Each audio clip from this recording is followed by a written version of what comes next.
All right, welcome everyone to episode 9 of our Star Wars Age of Rebellion campaign called Irnaj Assault. I'm Dev from the YouTube channel What the Dice, playing Korto Voss, a human infiltrator who is a Jedi without a trainer without a master, but somehow he's surviving with his group of rebel friends. And yeah, with that I'll pass on to Rick Sommers. Hi everyone, I'm Alan, and tonight I'm pleased to say I am toothache free. So yeah, I'm fucking up for this. Rick is a human commander. He's a tactician, although when it comes to actually role-playing this guy, I'll probably suck. But yeah, human commander, grizzled veteran of many battles, and hopes to lead this ragtag group of misfits and whip them into like some sort of orderly shape. I don't know, whatever. Have fun. How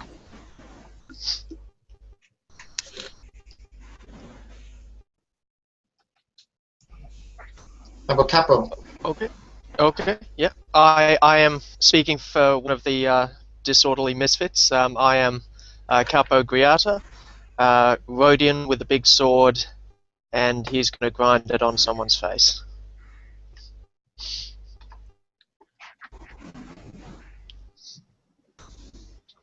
Nice, I'll take over next. Sergeant Raaze.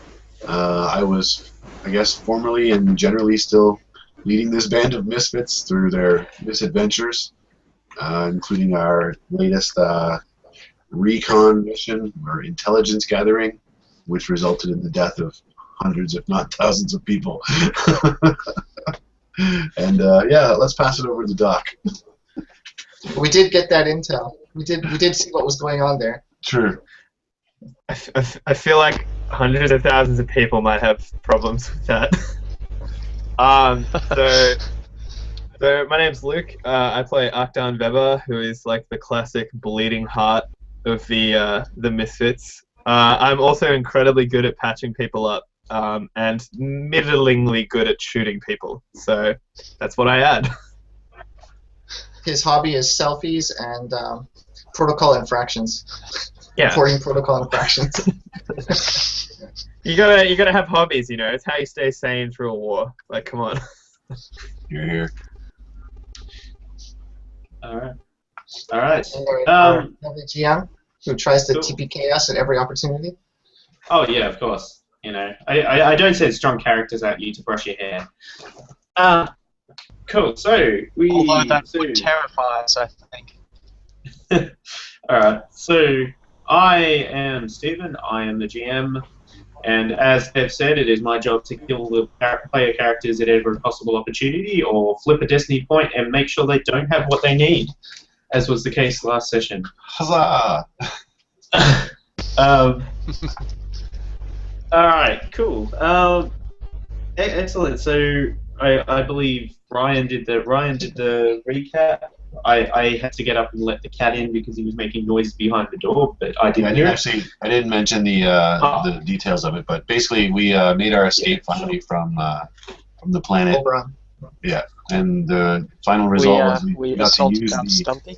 we got to use the missile basically that we created with all those bombs in order to get ourselves a little bit of breathing room while we blasted off into hyperspace. And as the stars did their stretch, that's where we ended the last session. That was pretty epic. I remember that. We used the escape pod to blow up the tractor beam that was pulling us in, and that gave us the chance to escape.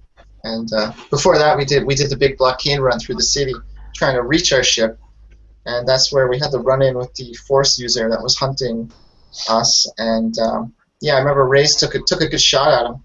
Yeah, shot him in the foot. Blew off his foot, and that's why he's called Stumpy now.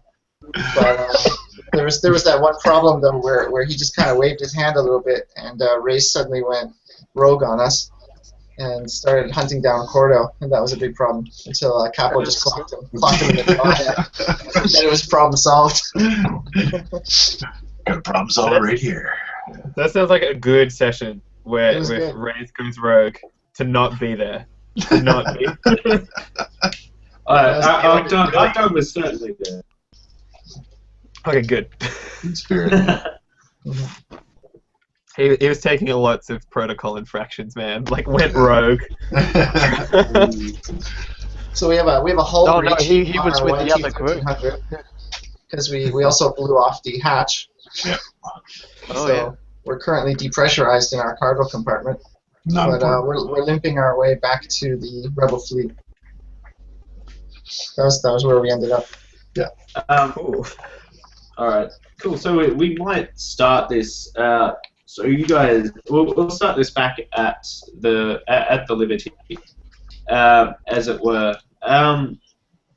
Excellent. So you guys have been welcomed back from the Alliance after having completed your mission, and you've been asked to fill in mission reports to contribute to debriefing. Akdan, get on those reports. What kind of reports have you filed? I don't know if we want to see those reports. Probably Yeah, we need to see those reports. Yeah, I have a Purple Heart request for Korto for taking grievous God. wounds in battle. Yeah.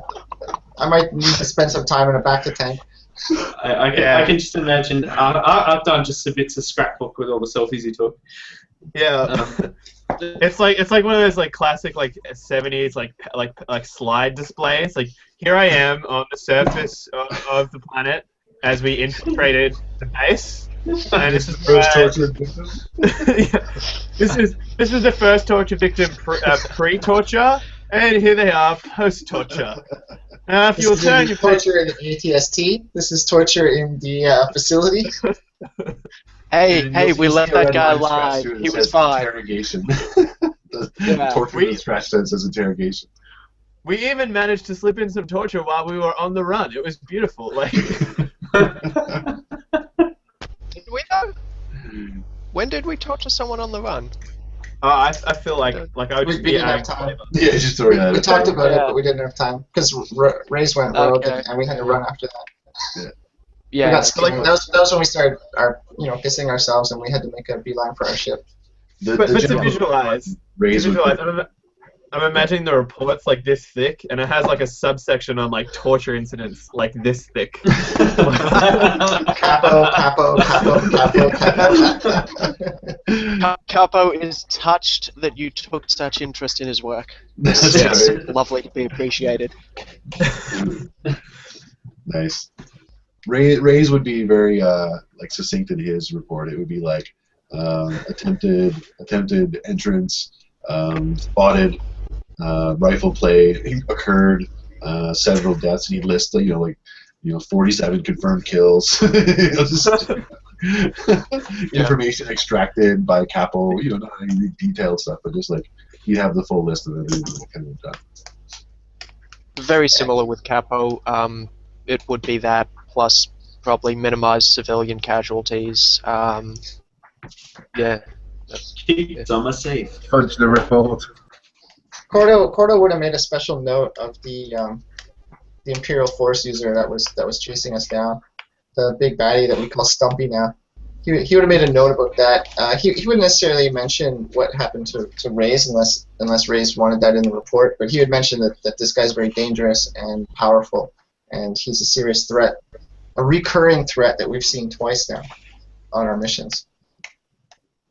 Yeah. Again, Raises would be just very like fact. It wouldn't have been like was taken over mentally by a Force user. It'd be just like encountered resistance. Tried to kill Korto. Encountered resistance. Mistakes were made. Corrections were done. Mistakes were made. Rick could be in his office with his feet on the desk while he dictates, because some lackey's like making the report for him, and he'd just be basically talking about like how his mission to tap the communications went down flawlessly, but shit started to hit the fan when he linked up with this other fucking crew, and he'll have like made notes like psych evaluations on each of them, like Raize, useful guy, great sharpshooter, Capo, outstanding warrior but a little unhinged perhaps, Akdan, great medic but a bit too preoccupied with his fucking camera, And like, you know, Korto's just like the punch takes flame like a champ. Pincushion. Yeah, maybe Pincushion on point. Korto's in the wrong line of work as like a scout because he keeps getting his ass kicked. Yeah. And then like when he's, because he hates paperwork, when he's done with all his paperwork, he'll like get up and let the lackey file it, and then he'll walk up to the quartermaster, take out this little rinky-dink fucking blaster pistol, and just throw it at the quartermaster and say, "What the fuck is this shit?" It's like, I might as well have been blowing raspberries at the fucking stormtroopers. Have you not got anything with a bit more punch? Since you guys are duty level 1, you can go shopping for something under rarity 4. Ooh. 15 credits, I don't think so. So since you guys have gone up or anything like that. But yeah, the quartermaster is like a rather large translucent. I might have placed it down on the table into him and politely asked, "Is this the best you've got?" But like he was in my hand. Yeah. He kind of me with some grok of a Trandoshan. Yeah. So when you like put it down on the table, he kind of looks at you like he says, "Well, if standard issue isn't good enough for you, considering now you've carried out your first assignment rather well from what I've heard from the rest of command," he says, "I'm sure we can work to issue you with something else." That would be appreciated, thank you. A good commander lives and dies by his sidearm. Yeah, he's yes indeed. He says yes indeed, and you see him kind of go put it in kind of a safety box behind him. It's kind of like a bank of safety boxes, and he pulls open one and puts it in there. After making sure the energy pack is like, or the bolt pack is being removed from it. Korto would very much like to acquire a set of padded armor. I think he needs to have a bit more soak for when he gets fragged multiple times and shot multiple times. I think that might be a... Denied. Hang on. Rarity 1, so I figure it must be okay. Nice. I think the heavy clothing... Oh, yeah, that's fine. Sorry. I thought that, I was thinking laminate armor for some reason. Oh. Yeah, padded armor's fine, yeah. Okay. If there is better armor that I can get, that would also be nice. Not at rarity 4. What have you got? Padded armor's the best. Yeah, Okay. padded armor's the best at that point. Okay. Or you can get adverse environment gear. How would that work for attachments? Attachments, padded armor has no attachments. I mean, like in terms of like our rank up. Same thing, like rarity 4, right? Yeah. Modify it. But they'll do it, like, or we have to have somebody do it on our team, or like, let's just double check it. Oh, like a tech guy to actually implement the mods? Mm-hmm. Yeah, there is rules. I always have trouble finding them because they're in an odd place. If PCs do it, we have to roll for it. Yeah, but I remember that the rules as written say you get, once you hit rank 1, you get something under rarity 4 or under.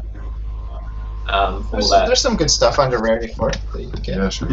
Yeah, there's a few good guns. Page 201 has it. You can figure it out. Yeah. Yeah, there's like you can get like concussion grenades as well or something. Mm-hmm. Cool. Yeah, we can sort all that out later. Cool. I'd like to get a telescopic sight on my. I'd like to change the sight from the sniper rifle to the blaster rifle. All right. That's basically all I'm really doing. Sure. Okay. So while you're all shopping, what kind of? So you're given an amount of R&R time. What would you guys be found doing? Drinking. I'd definitely head down with Boss for a drink. All right. I'm still recovering from the wounds and whatnot that we took in that last little battle, and it'd probably be kind of looked as an opportunity for everybody to kind of get a little closer together on a more social level instead of always being, command this, do that kind of thing. Trying to get Akdan to, loosen up. open up a little bit more. Yeah. All right, cool. So you find as you move in, as you move into the kind of ship cafeteria, you find that you find Steve the Weekway playing some cards with Jensen Hoprax, who was, if you remember him, he was in and Capo's friend Steve the Weekway, the adopted son from somewhere. Because clearly Weekway would not have a name like Steve unless he was adopted. Clearly, yeah. It's his war name.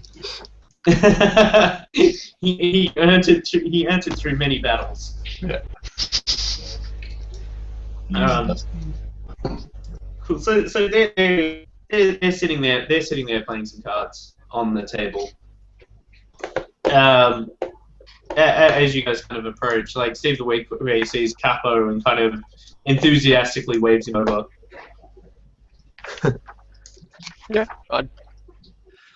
I'd tap US probably Raize on the shoulder and say, "Cards, boss. I think I owe you one for down on the planet." Something to take our mind off of that shit, that's for sure. Are the other guys with us? Korto will be spending an excessive amount of time in a back to tank and pretty much getting an entire new layer of skin that was burned off of him multiple times on the mission. And so I think that's going to take a few days. And while he's in the back to tank, though, he's going to have a lot of time to think about things. And he's going to be somewhat concerned about the idea that this enemy force user is hunting him specifically, able to track him through the force, and he can't shake that idea from his head that you know, his abilities were a benefit to his team, were an advantage, a tactical advantage, but now he's got some doubt that he's become somewhat of a liability to a very serious threat. So he's really concerned about that, and he doesn't know what he can do about it. I mean, he's going to try to spend some time meditating and try to see if there's some way that he can control his powers, but he doesn't know how to do anything like that. He doesn't have a teacher, he doesn't have a trainer, he doesn't even have any other force user that he can talk to about this. So he's kind of at a loss right now, and he's got some doubt about if this is going to happen again in the future, and what he's going to do about it, how he can help his team, or if he's going to be a liability to his team. Alright, sure. So Korto has an internal monologue going on. Akdan and Rick, what about you guys? Well, I'm gonna be down at the bar, but I'm gonna be like cleaning out my med kit and like putting a whole bunch of restock basically into the med pack, so that it's sweet. And I'm blonde there, I might slip in some alcohol, like, cause just as an afterthought. Yeah, like, hey, this could come in handy. Like, sure. Cool. How about Rick? Rick will he'll spend some time at like the hospital, like kind of just waiting on news of Lynch, who kind of just like, you know, got the ship, you know, nearly died. So when he knows Lynch is in like stable condition, maybe still unconscious or whatever, but he knows he's going to pull through. He heads to the gym, and in some sort of like sweaty montage, he's just working on a heavy bag, like punching out his frustrations and his anger that one of his men nearly died on his watch. One of his good friends. Can you roll me a brawl check? A cool check? A brawl check. Oh, a brawl, yeah, not a problem. Against what? God, I wish it would have been a cool check. You look fucking cool. He's gonna get a boost for that. You get a boost just for the montage. We'll say easy. We'll say easy. So what purple? He's knocking 7 bells of shit out that heavy bag. Right crosses, left hooks, uppercuts, jabs. He's working it good. I kind of wanted it to pay. I kind of wanted you to have a wash there, just because it would have been funny. The bag hits back. All right, so this is kind of a Rocky level montage. Of Rick kind of like beating the shit out of his bag, getting all his stresses out from the last mission. Cool. So we'll cut back to the bar where we kind of pan across from Akdan cleaning out his bag and like putting all the new stuff in. Deleting like transferring all the selfies off his data pad, so he's got room for more. And we kind of go to Raize and Capo approaching the table, where Steve the Weekway and Hoprax is sitting. And Steve, you can. All right. So yeah. All right. Cool. So you just kind of like wave the bartender over, or? Yeah, on the walk over to the tables, I think that Raize would kind of side glance over to Capo and say, you did some hard work down there on the planet. I appreciate you having my back there, and when it went to shit, it was good to have you there. First round's on me. And he'd call over the waiter. Boss. Somebody got slugged in the face by someone. I think I got a debt to repay. Yeah, He waves the bartender over as well. Yeah. All right. What's the Star Wars equivalent of rock paper scissors? back to Rancor and. I just like the look of a bartender or a waiter stuck between these two threatening soldiers. Like, no, I'm getting the drink. You're taking the order from me. So as you kind of approach, like you wave Lebo over, and he kind of comes with a couple of bottles in between his spindly Rhodian fingers. Like Steve kind of gets up and he kind of like goes into like the kind of awkward bro hug with Capo. Yeah, and kind of goes like pats you exactly twice, and then kind of like pulls away from it rather violently. And he goes, Capo! He goes, yeah, I heard you've been sent on planet. How'd it go? Bloody brilliant, mate. This guy right here would have been right at home in the Raiders. Right at home in Hudson's. Bloody brilliant sniper. He says, oh, that's excellent. He goes, that's excellent. He goes, we're playing cards. Come blow your hard-earned salary here. We get paid for this? Exactly. Yeah, I'd sit down at the table, and I'd give a silent nod over to Jensen, was it? Yeah. He was around when we were leaving, so yeah. Yeah, Jensen's kind of sees Capo sitting down, and you distinctly see his eyes gaze at the flask on Capo's belt, and kind of like look back to the table, and he kind of like puts his head in his hands a little bit, and rubs his temple, and he kind of says, let's just get back to cards, and the two others that are at the table kind of introduce themselves as well. Can I make a perception check just to see if I notice anything interesting about these guys? Yeah, go ahead. Difficulty? We'll say. Hang on, just let me have a look. Again, the actions of that guy with putting his head down, like I want to know if that was specific to the gun or specific to Capo being here, or is playing with the cards, that kind of stuff. Yeah, just a perception check on that one.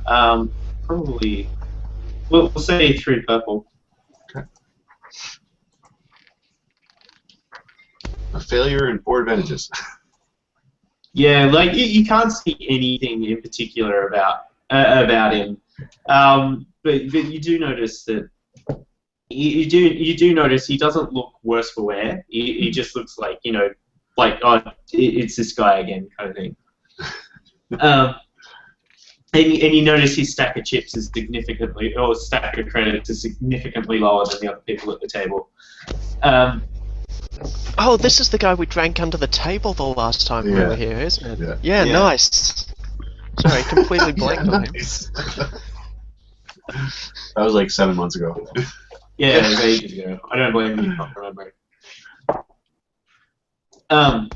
Cool. So Capo is happy to see a friend. That sounds so vaguely creepy. Like, It wasn't meant to be vague. Just creepy. all right. Steve kind of enthusiastically goes, "Oh, you guys, all right, 30 credit pots," and kind of pushes 30 credits into the center of the table. I'm in. Yeah, I'll run the hand. Oh, Alright. hold on. One moment. Boss, I'll flip you for the drink. And I hold out a sabak chip.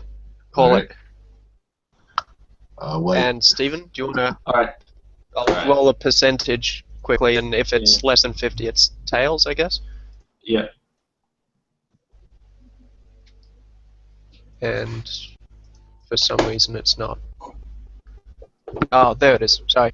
Go with the original one. So it was heads originally. So, do you have heads or tails, Raaze? I'll take the heads and I'll pay for it.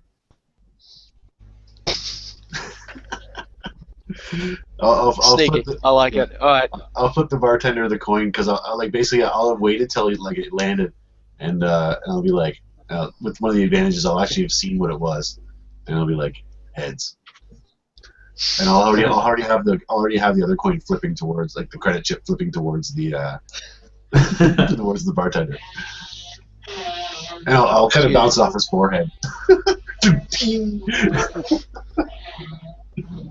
It's up to him whether he catches it or not. Cool.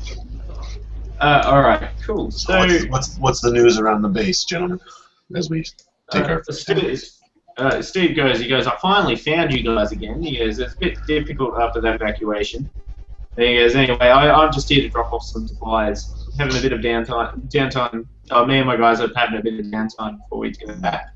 What'd you bring in? And he goes, like a few parts to keep this piece of junk flying. They do much of those scavenging type runs, or do you get any decent action? And he goes, oh yeah, we have to rip some of it out of a dead Monkow's hands. And he kind of like scans the room and sees Akdan over there and realizes he probably shouldn't have said that so loudly. This is my exact face, like, just like, alright.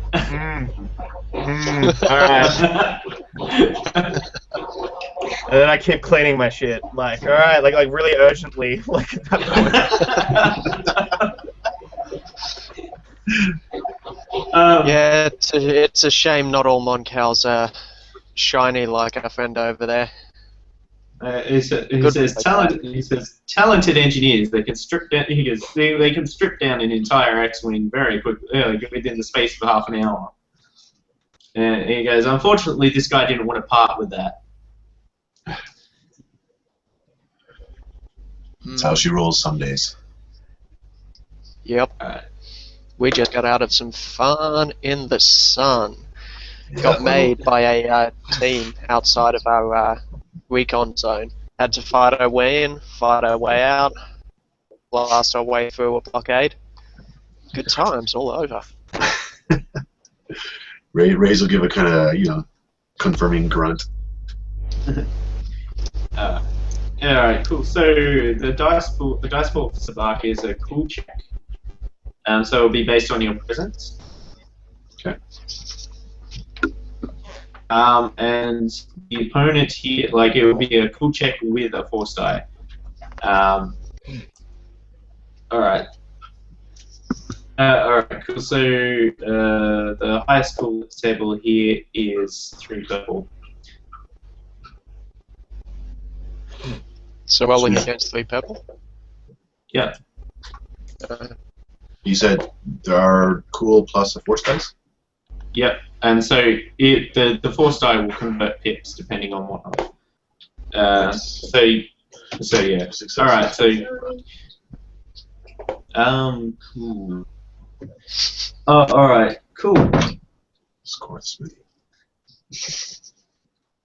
Alright, sorry, I'm just reading the table. No worries. So I got 2 successes, a threat, and 2 white pips. I failed I had 2 advantages and got 1 duck pip. Alright, so you, Lachlan, sorry, Capo, you managed to bluff the other 2 at the table. You managed to bluff 2 of the others at the table just completely out. Cool. So you managed to bluff the two of the characters completely off the table. So it's just down to 4 of you. I think it's Sabak, and it's a kind of poker kind of game. So you draw up, right? From what I recall of it. Go for it. So can you guys roll me another skill check? Raize, you actually got a really good kind of flop hand on that one. I got a failure and 2 dark sides of 10. I got a success, 2 threats, and 2 light side die. Alright, cool. So Raize, you've gotten to the point. You have kind of busted at this point. You have busted. You're way over. You're kind of out of the game at this point. Statistically, you're out of the game at this point. Yeah. The Capo, you're kind of in a position where you might get something, but you're kind of teetering on the edge, and it's just down at this point you see Hoprax kind of sighing really heavily and slap his cards down back into the center of the table, slap his cards down and push them back into the center of the table. Capo would take a deep drink. Cool. So you're gonna Capo, you're gonna roll this next check with a setback. Okay. You can cheat if you want to use deception, but you'd have to upgrade the check from. 1 second. Yeah. Or you can use skullduggery or deception. No, I'll play it clean for now. That was 1 setback, and that was the red, correct? Black. Black one. I always get them mixed up. It's really annoying. So it comes down to the final showdown. So that white pip. That white pip actually converts. How many failures did you get? I had only 1 failure. So so I had 1 success, 2 failures, and so 1 failure. All right. So you essentially. All right. So you both start flipping up your cards at the final showdown. And you kind of get to the last one, and you think you've got this. You think you got this, and then Steve kind of he looks at you really slyly, and turns up a perfect Kwai-Zhang. I don't know what the terms are in this game, so I'm just gonna make it up. Idiot's array. Turns up the perfect idiot's array and just smiles at you wryly. And just kind of smiles at you wryly, waiting for you to flip up your last one. You should flip the table.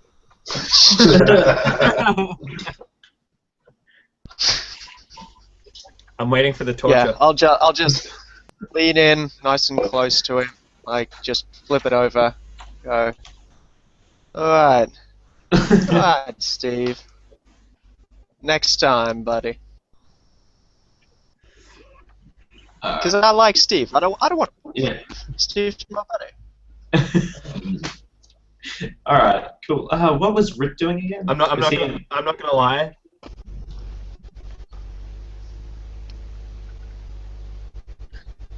Okay.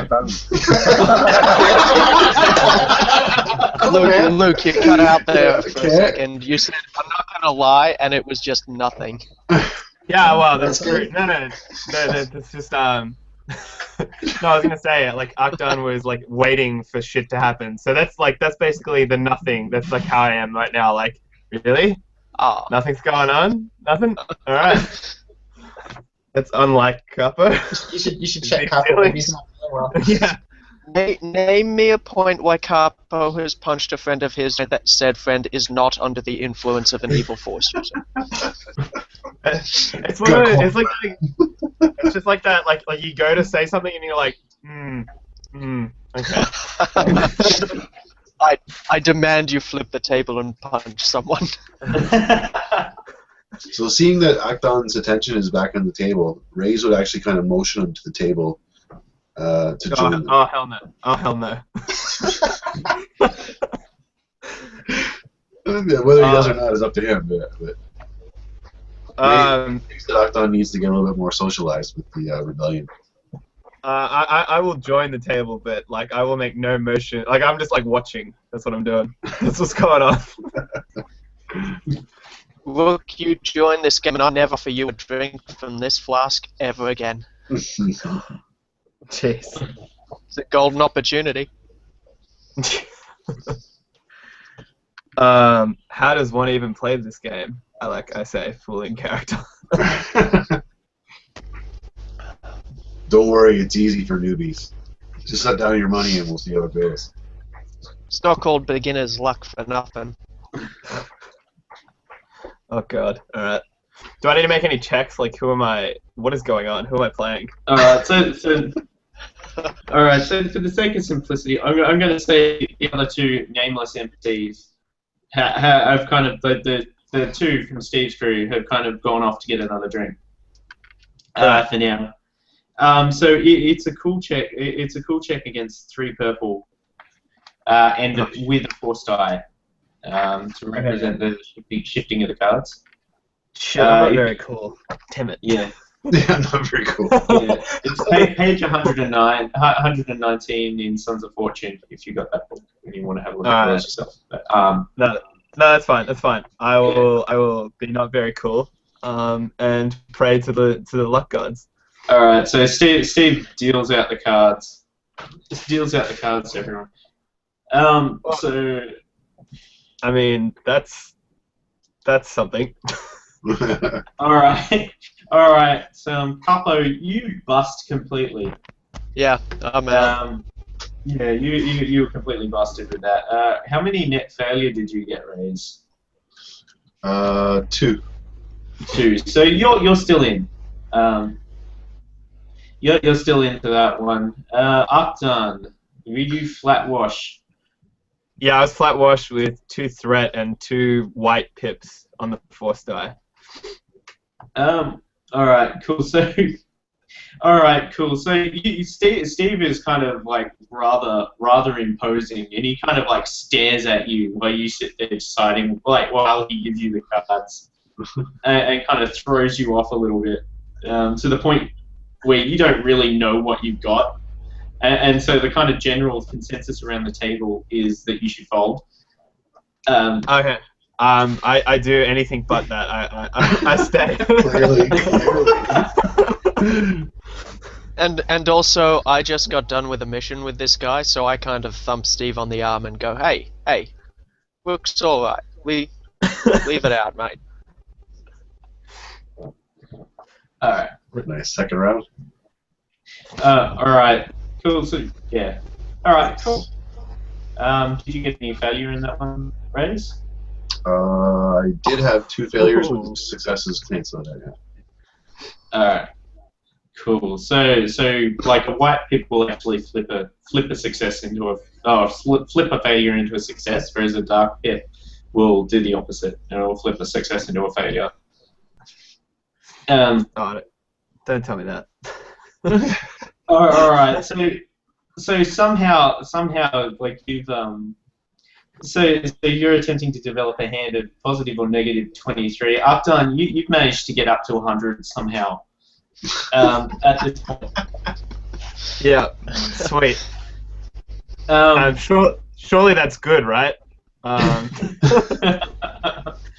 That's like 4 times 23. I don't understand the issue. Yeah. I'm 4 times better than everybody did. Yeah, this is going great. All right, cool. I appreciate your moxie, Rook.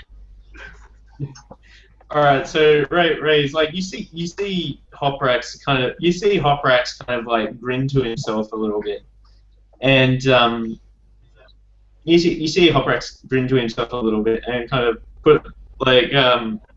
he kind of pushes aside and he goes, all right.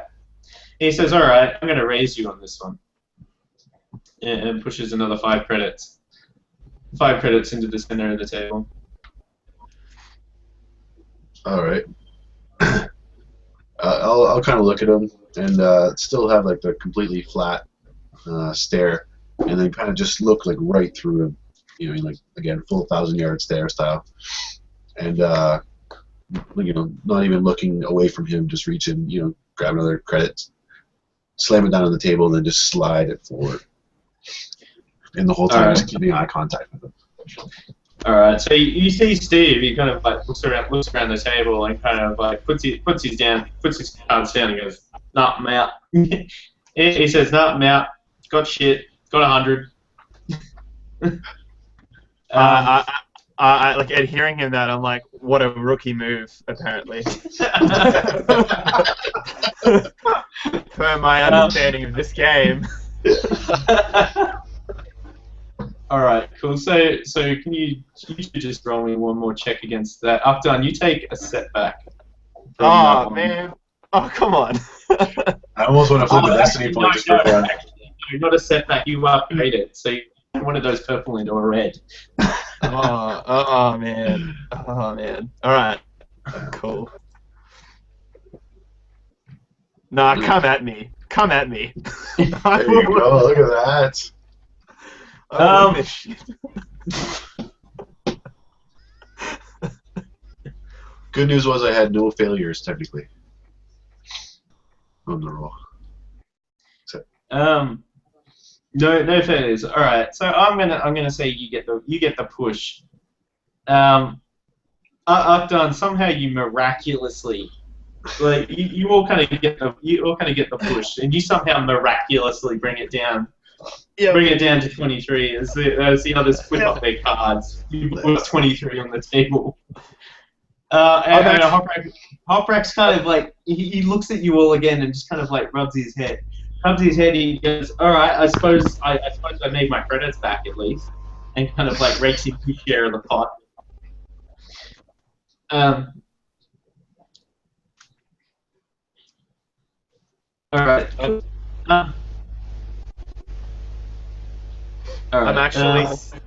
I'm actually like when I first flipped the 23, I was actually like sad because I thought the higher number was vastly superior. That's clearly the way to win. Yeah. At this point, Raize would kind of get up from the table, put his credits away, and kind of clap Capo on the back and say, stick around for a few more rounds. I'm gonna go talk to that Commander Rick, and I got some stuff to figure out here. And I'll go to the bar and I'll grab a couple for the road, road beers, and some roadies. Office. Yeah. I'm trying to think of something on the level of Roadie and Sparkler, but I can't. Actually, if Rick is still in the gym, that's probably where Korto would go next after the back of the tank. He'd be pretty atrophied after spending like days in the back of the tank, so he'd probably want to go to the gym and do some calisthenics and workouts and stuff like that, just build up his muscles again. And if Rick's there, then yeah, they might do some sparring or something when Raize shows up, depending on what Rick is doing. But anyway, Korto's gonna go there and do some workouts. All right, sure. Cool. So Rick, you see Korto come into the very kind of tenderly come into the room after having escaped the back door. No, well, actually, hang on. So like Rick's been So Rick was like kind of in his head, like that Rocky 3 Clubber Lang montage where you can see images in his head of Clubber like and his coach dying. Like Rick's got that. He's got the stormtrooper taking the shot and Lynch going down, and he's just beating on the bag. Anyway, after a successful workout, he hits the showers, and just as Korto walks in, Rick comes like striding out the shower, glistening with water, not a towel in sight.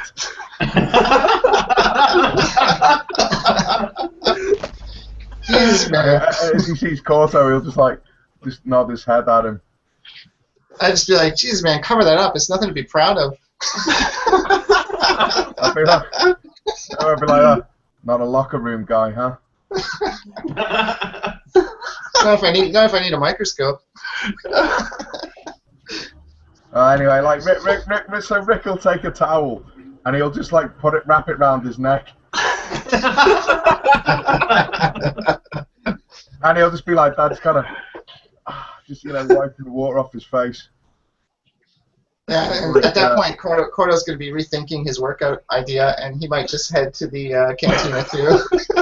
He might just be like, No, Rick's not let him get off the hook that easy. He's going to be like, that's good to see you back on your feet.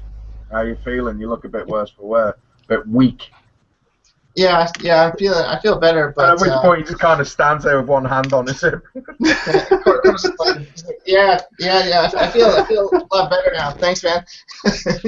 Rick just completely doesn't even notice the awkwardness. He's just like, Rick's standing there with his hands on his hips, like, yeah, how you doing, buddy? When he asks him to cover up, he just takes a towel and wraps it around his neck. He's like, yeah, there you go. Yeah. But yeah, just I'm just imagining. Rick's like just working out the demons, not like getting a good sweat on. Or I can just imagine him out like a space hairdryer and going and like just blow drying everything, and then paying special attention, and just.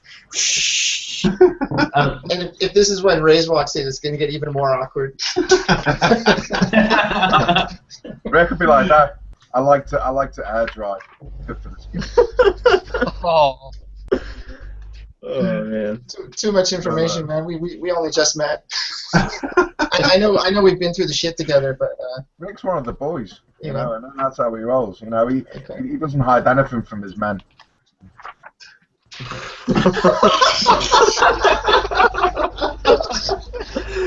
forgot how to reply to that, man. Yeah, so Korto's just like. But anyway, so like, yeah, he'll just like nod, kind of. Not because of the situation, he's dry now, so he starts getting dressed. But not because like he's got an audience. It's just he's dried naturally, so it's like, yeah, it just starts putting his clothes on. Yeah, Korto changed his mind. He's gonna go to the cantina. Yeah, whatever. Yeah. He's just gonna nod and be like, yeah, you too, man. He's just gonna turn around to go back. Okay, so like fortunately for Raaze, at least Rick's got some shorts on by the time he. Well, I think it would be funnier is it as I'm coming towards, I'll see Korto leaving the thing. I'll be like, oh, Korto, wait, and I'll hand him a beer, put my arm around his shoulders, and walk him back into the gymnasium. At which point, like, sorry, Rick's I don't swing that way. I don't swing that way, man. Rick's like facing his locker, but he hears the door open again, so he just turns around full frontal to see who in it. What you guys do is your own business, man. I'm just gonna go get a drink at Cantina with Capo. So, not even listening to Korto, Raaze will walk into the gymnasium and be like, "Your boy said you were in here working out. Thought you might like a beer." He's just gonna ignore the whole scenario too. Like, doesn't mean anything to him. Yeah, well, okay. Soldier stuck. Rick will be like, "Yeah, cheers," and he'll just like pop the teeth, just bite the top off the bottle. Be like that, the fallen comrades, and just like thrust it out for a cheers. Yeah, give the cheers, and he'll look over at Korto and say like again, totally straight face, but he'll just be like, it's moments like these that we live for. And Korto's just looking at you, and at Rick, and at you, and at Rick. He just doesn't answer. He's like, sorry, can I go? Can I get out of here? I just want to go to the cantina. And before you leave, Rick's gonna just be like, in all my time fighting, it's times like this when you're around strong men together bonding. That's what keeps me. That's what keeps me soldierly. That's what keeps me in the core. That's what keeps the heart throbbing. Strong men. All men together. But like if there's any homoerotic undertones, he just really it doesn't register for Rick. I mean, Korto might have you know, he might be a bit like, you know, I think confused Korto's just about his confused. I think sexuality. he's misunderstanding the situation. It's just a couple of guys hanging out, you know, we're broing out, Yeah. you know, what's up? We're in the gym, that's where we do these Quite things. literally hanging out. Yeah. Nice. So Raize, after a couple of months, will start moving the conversation towards kind of like future things. He'd be like, "So, what have you heard for our next move here? You've been assigned a new mission yet, or we haven't heard a goddamn thing since we've been back, and it's starting to make me go a little crazy." Me neither. Since we got back, I filled out the necessary bullshit paperwork. Checked on my boy Lynch, he's going to pull through, but it's going to take time. And yeah, I came down to the gym to pound out some aggression. Can't believe I nearly lost one of my closest allies on the shit show of a mission that went through bar all too quickly. But so far, I haven't heard anything. Shit shows seem to be pretty common when dealing with the Imperials. Every mission we go on seems to be a shit show in the end. Yeah, I'm kind of guessing that. Well, I guess I don't know how much time they're going to give us for R&R, but I might have our boys start walking around and start figuring out what we got to do next. Either they're going to give us a mission, or we're going to have to choose one. Yeah, to be honest, that R&R is all well and good, but that's for the men. I like to keep myself busy. We need to stay so sharp. I'm going If we're going to keep dropping into the shit, then we got to be on top of our game. We can't have too much downtime. Exactly, downtime makes you soft. I need to. I'll go and speak with the brass, find out if there's anything that could anything needs doing to strike a blow at the Imperial scum. Well, I'm going to give you Korto's comm code, and you can get a hold of him when you hear anything. Thanks, Sarge. No problem. Appreciate that. Anyway, at which point, fortunately, Rick is now kind of like fully clothed. He's been like getting dressed like the entire time, but he's gonna like neck the beer, put it down, look at Raize, and go, "Thanks for the drink, soldier," and I'll see you guys real soon. I'm sure of that. In the meantime, I'm gonna hunt me down another mission. Yeah, I'm gonna hunt this down another mission, and I'll leave. And yeah, go and speak to the head honcho, or whoever's kind of in charge of this thing. Cool. So we'll finish up the cantina first. Cool. So Korto, actually no, Capo, you see Hopperak's kind of eyeing off your flask again, and he says, "Oi." He kind of looks at you and he says, "Oi." He goes, "Okay, I wasn't prepared for it last time. That's the only reason I ran out of here." He goes, "I want another swig of that."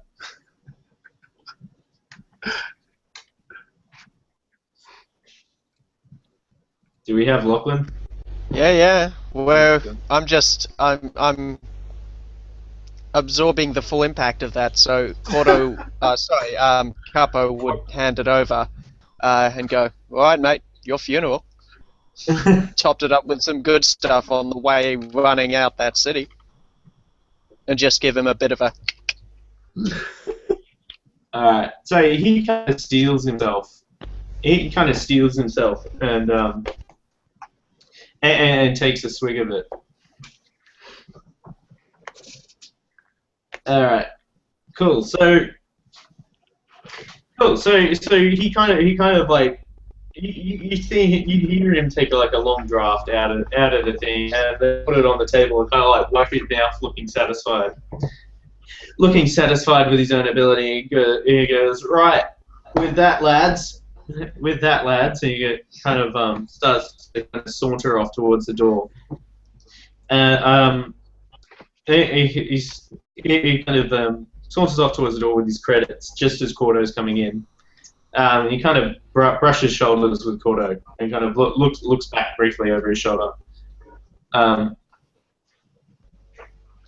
as he leaves. Korto will just give him a nod of recognition. He's seen him before. He's not chummy with him, but he's seen him before. Played cards with him once. But he just kind of gives you like a small smile and keeps walking. And then I'll go over. I'll scan the room and I'll see Capo and Akdan, and I'll go over there to their table. Right. I'll be picking up my flask again, taking a swig and going, that guy's not bad. Alright. I'd be like, Bartender, oh, get man. me the roughest stuff you can find. I'm upgrading this challenge. Yeah, I need a drink, man. Just some weird shit happened in the locker room. And I don't want to talk about it. Just I really need a drink right now. Alright. I grab Akdan and grab some of the remaining chips off the table and head over to the bar and order whatever the local equivalent of rocket fuel is. 3 of them. Alright. So, alright, Korto, we'll cut back to you while Levo's mixing those up. Me? Yeah. I'm with Capo. Alright, you're with Capo. Cool. Never mind then. Rick. Rick, you go hunting down the head honchos. And you find Commander Merrick kind of hunched over a war table on the bridge, one of those kind of holographic things that they have.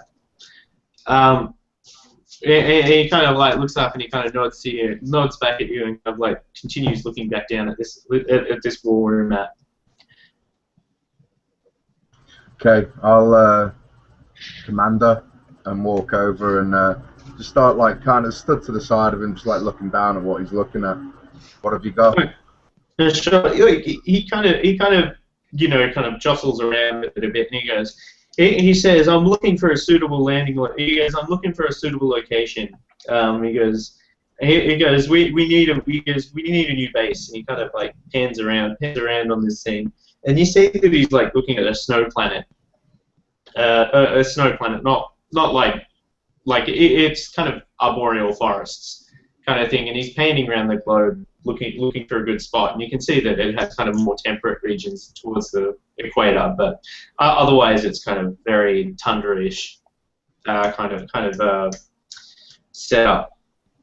And he says we're going to need a team to go out and scout this at some point, and follow the way through. Yeah, well, my advice would be if we're going to set up a base, we need some sort of cover.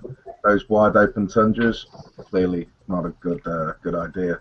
But yeah, somewhere with trees, so maybe somewhere near the equator, like a forest would be a good place. Get some bunkers away from prying eyes. Yeah, he says. Yeah, he says yes. We found a number of ridges. He found another ridges that the glaciers haven't ripped up yet. The glaciers on the planet haven't ripped up yet, and he kind of moves in. He goes, we can't really get past the trees with our orbital scans. So we need to deploy a ground team to scout this out. Yeah, you need boots on the floor, huh? Yeah, he says yes, we do. Well, and he goes, did you just volunteer? Don't you know the first rule of any military? No, you know I'm not one for rules or textbooks. I didn't go to the academy. I earned my field. He goes, well, it's time to learn. The first rule is never volunteer. Why? Do you want to live forever? He kind of like chuckles to himself, like he thinks his joke is funny. And kind of says, you better talk to him. He goes, you better talk to the quartermaster. If you're going to go down on this, you're going to need some gear for it. Not a problem. Well, I'm gonna need some guys. I mean, my man Lynch, he's laying up. He ain't gonna be any use for quite some time while he recuperates. What about them guys that pulled out the shit down on that planet? Think any of them would make suitable recon guys? He says, well, Capo's pretty well trained survivalist, from what I understand. Recon is our specialty. We just completed our excellent recon mission. Yeah, that's what I mean. Like, kind of like, yeah. That's why Rick asked the question. In the back of his mind is like, would these be good recon boys? But yeah, I mean, obviously, if Commander Merrick's, thinks you're up for the task, I'll happily lead an away team down as long as we're not wearing red shirts. All right, cool. Excellent. Cool. So he kind of nods. He kind of nods and kind of pulls out a data pad. Pulls out a data pad and kind of whispers something to a tactical droid, who kind of wanders off into the corner somewhere and starts poking at another computer. And he kind of goes, all right. He says, all right. They haven't been assigned to anything. I haven't been assigned to anything. I'll get these resources approved. I'll get these resources approved and make sure we've got you notarized for this mission. Awesome. Well, tell them there's going to be a mission brief in 0630. And like, bear in mind, he knows they're on the piss. He knows they've been drinking, but he's like, doesn't give a shit. 0630. That's when that's when the day starts. So I expect him that bright-eyed, bushy tail for a pre-mission brief. All right, sure. All right. He kind of nods and he goes, "Once commander, always commander." What? Sorry, what does he say? You broke up a bit. Yeah, he says, "Once a commander, always a commander." He goes, "Do us proud." He goes, "Do us proud down here." But dear God, do not destroy anything you don't need to destroy. I'm guessing the briefing's going to have all the particulars, but basically we're looking for a place to set up a base, yeah? Yeah, it says indeed. Right. That's all I need to know. Right. Well, we'll have the meeting at 0630. We'll go and requisition supplies. Aim to be out by lunchtime. Back in time for tea and crumpets. 6:30. Wait for all this to blow on over. Pretty much. Alright, he says, alright, he says dismissed. Yeah, okay, roger that. And with that, Rick will turn and stride out the room with like a grin of satisfaction that he's not getting to hang around too long. He wants to get back in the field. Alright, cool. Alright. Cool. Cool, where were we up to? Akdan, you didn't get dragged up to the bar, did you? Yeah, he did. I did. Oh, you did. Yeah. Yeah, I literally grabbed him and dragged him. Yeah. I wanted to leave, however.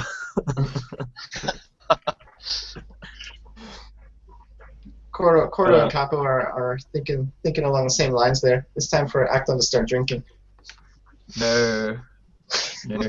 Let's see those resilience checks. Alright, cool. Can you roll me a perception check, Akdan? I imagine if you're plotting your escape, you're looking around the room. Yeah, that's fine. Alright, perception. Please God be God damn it, it's not average. a skill. What's Average 2 people. 2 purple? Alright. Yeah. That is not great. Alright. Alright, you don't see, like, you're so focused on trying to leave the room that you have that kind of tunnel vision at this point. And you're only looking for an escape out of the room. Yeah. Cool, so you from what you can see, like, you're a pretty smart guy, so, you know, like, you would see it if it was there. But at this point, Capo keeps cajoling you and telling you to keep your eye on the rocket fuel as it's getting poured soon. And I'm being encouraging, like I'm trying to be nice. So it's, you've had a drink from the flask. This is nothing. You've survived the flask. This is all good. This is what you need. Hey, it's just something else you can put in your report, you know? Forced inebriation. You know what? Let's take a selfie. We'll be like, let's take a selfie. Let's do it all together. So we'll stand at the bar, put Akdan between us, and Capo and Korto are like holding up the drinks. So the reason Akdan wants to bail is because he wants to go down to the quartermaster, and so like for the gear upgrade, I actually just wanted to get like a weapon sling, because then I can mod it so that I can quick draw and not have to be always swapping it out from my med pack. Sure. That's why I'm trying to bail. It's not going super well because they want to get me drunk. Later. Well, you can go to the quartermaster later. Come on. Capo's just in favor of drinking in general. He doesn't like being not on a mission, so he's looking to fill up time. You could try and convince him to go down and get weapons, because he would love to pack some concussion grenades into his backpack, but that's you're gonna have to try. No, he'll have a drink because so like part of like Akdan, what Akdan has envisaged is that he would like sort of practice like grabbing the weapon, releasing the weapon, grabbing the weapon, and he knows he'd look like a complete klutz doing that. So he didn't really want to do that in front of the team. There was like some. So yeah, I will have a drink. I will have this rocket fuel. All right.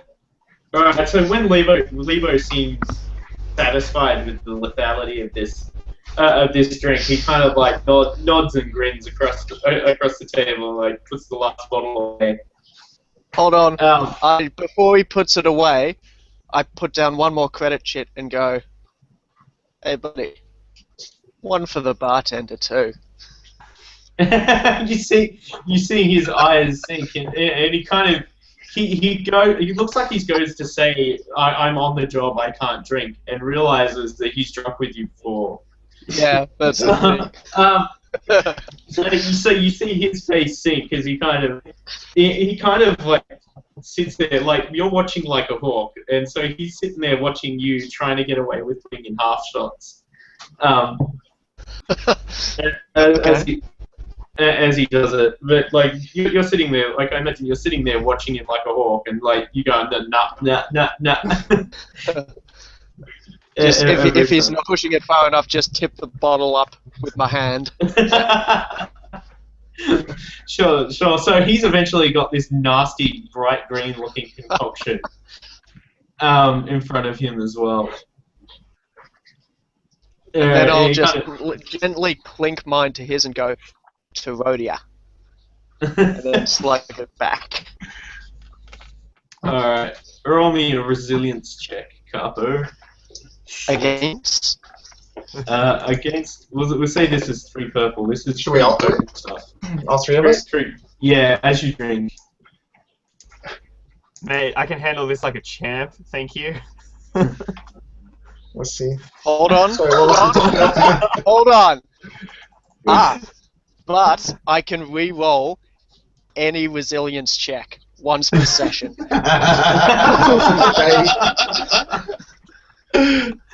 That's so keeping with your character too. Yeah. I'm not falling for that bullshit. Go again. I got 2 successes. Are you and a kidding threat. me? So I can handle it. I can take it. I still got that back there in my system that's absorbing the alcohol. Alright, so Lebo kind of very loudly swallows. Very loudly swallows before he brings the glass up to his mouth.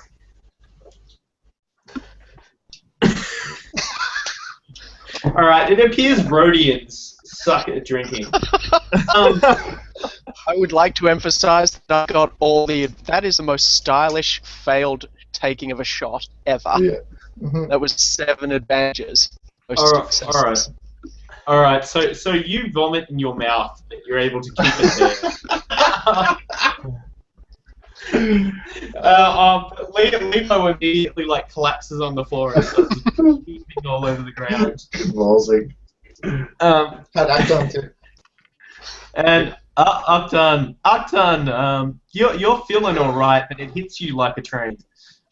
Yeah. Like you don't like vomiting or anything, but You don't vomit. Yeah, you I don't don't vomit.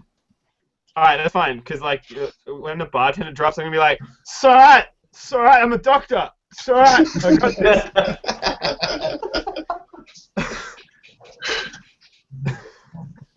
Korto doesn't vomit either. He's actually doing pretty good with it. Again, he's got that factor in his system.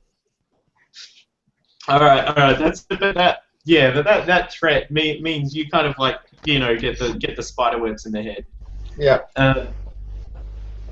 Yeah. So like none of you are pulled up completely peachy from it, but I'll this is my- actually probably take care of the bartender because I feel bad. He's my Rodian buddy. He's laying on the He's floor. Nobody can get drinks anymore. I think it'd be an opportune time for You're Raize right. to walk back into the bar and just be like, "What the Christ is going on here?"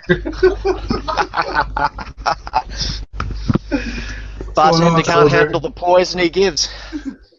Rodian rocket fuel, Sarge. Rodian rocket Actually, I fuel. would say, Jesus Christ, Capo, did you kill the bartender? Bartender killed himself. He poured the drink. Alright. As I'm trying to kind of roll him into the recovery position and I'd get grab him a the glass glass of and water. try to sniff the glass and be like, "Oh." I might need to do a resilience check just off of that. Raize, can you roll me a perception check? Okay. He finds out that it's actually antifreeze. Nice. 3 purple? What did I done roll again? No, 2 purple. Yeah, it's just, This is perception, sorry. Yep. oh, come on, man. Uh-huh. I see nothing. Can I But do a perception check? Is there anything in particular that would Oh, catch? you're kind of distracted. Raize was kind of wandering towards you. This is all kind of like how I'm kind of envisioning the scene, and who's pointing the right way. Cool. I'm slapping Capo's like hands away. Like his recovery position is like face down, like on the floor. And Lebo's starting to gag unconsciously. Yeah, like on his vomit. So I'm gonna, if I can, I'm gonna do a med check to like try and make sure that he's okay. Like to put him, Choke on his own to make vomit. him okay. I Give I him feel a like throwing needle into the Akdan is heart. You get overestimating a the effects of a setback. shot. You're getting the setback for the rocket fuel. What difficulty? We'll say average. Alright. Alright. I get a boost because of my med pack. I love you, med pack. You're the best. Man, the doctor is Wow. in the house, my friend. Very The nice. doctor is- That med pack is your friend. Jesus. that is without doubt the most successful roll I've ever rolled. So what a time to use up all that luck. Reviving an unconscious bartender. Yeah. Next time someone's hurt, they're going to bleed out. We've used up all our medical skills. So basically, I put him right in the recovery position, and I'm going to say the triumph is that, like with a vicious like slap, I bring him back to consciousness, and then I say to everyone, "He's fine. He's fine. He's fine." He kind of like immediately reaches up and starts like rubbing his cheek, but he kind of like misses every second time. So he kind of, but he's conscious and talking, conscious and babbling something about like this wouldn't have happened. This wouldn't have happened if I had stayed in pod racing. Yeah. Can I? Um, Can I actually? This is gonna sound really random. Can I use the triumph as sort of like a knowledge epiphany? So it's like because like I've slapped him, and I'm just gonna be like to everyone, I'm like, guys, you could use shock gloves as defibrillators. What? First, like, what? Oh, Like, God. he's You gotta get like- out like- more, buddy. Can I Anyway. can I just like old war, like as an old war horse kind of just shudder for a second as I think what shock gloves fully powered will do to someone's chest? Just, oh God. Clinical trials next Tuesday.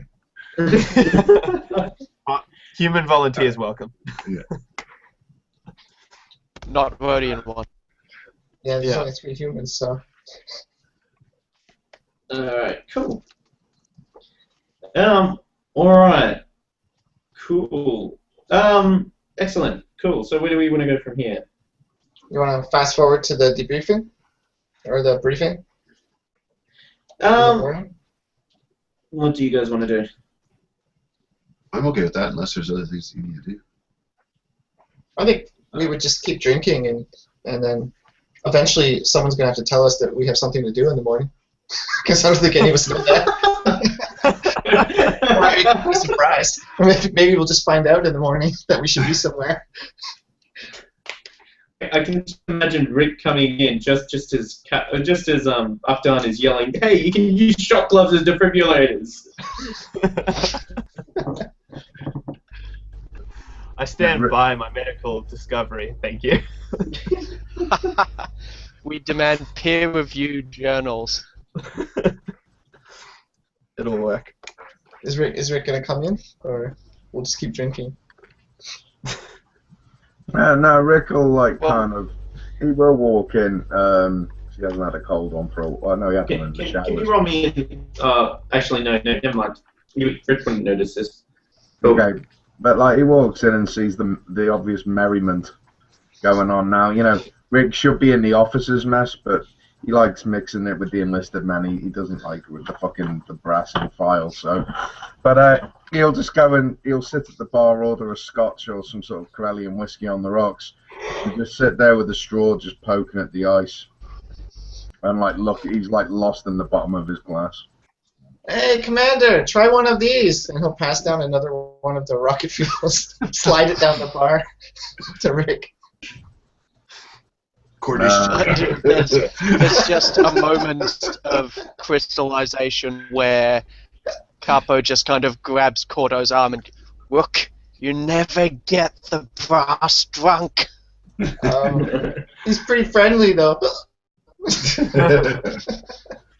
Yeah, he's okay. He's really friendly for an officer. I'm imagining imagining Akdan turns in such a way that he's giving just one eye, really like this, and then he just says "I can guarantee medically this will get you really fucked up." And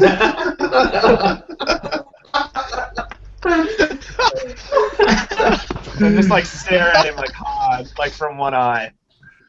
Yeah. So Korto will say, what do you think, Commander? Do you think you can do better than this one? And he'll point down at Lebo that's picking himself up off the floor with a big Moncala handprint on his face. Yeah, no, Rick will he'll look back at the big bulging eye that's staring him down. He'll just be like, "I'll pass on the fucked up, thank you, Doctor." I don't know. I don't know if you guys have been told, but we've got a briefing at 06:30 in the morning. So. What time is it now? What the fuck? That's like 4 hours from now.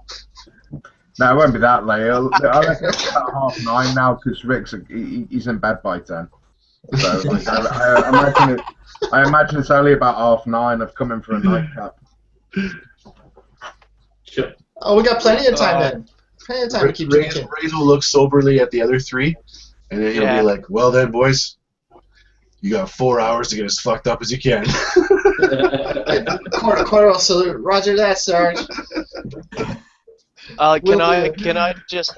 Capo would kind of just tap Raaze on the shoulder and lean in and go, "I haven't got to be drill sergeant in literally a decade. At 5:30, all I ask is the chance to get these guys out of their bunks with a good old-fashioned drill scream." All yours, Capo, all yours. Sarge, aren't you going to join us? Alright, boys, bar's open! We've still got this extra rocket fuel here, Rhodian rocket fuel. I'm in. Alright. What was it, a resilience check? It's three purple. Okay. Down the hatch, boys. Nice. No problem. That's the threat. All right. So you actually you can actually appreciate the flavor this time because you're already a bit lit. Was it Raaze? That was Raaze, yeah. Yeah. So Raaze, did you have the drink before? Or? No, that was the first one. You came in. Yeah. Cool. So you're a battle-hardened clone trooper. Yeah, you've had worse than this. You guys have distilled stuff behind the radiator that was harsher than this stuff. So it's not that bad. He's like, this tastes like a Tatooine Saturday night. No comment.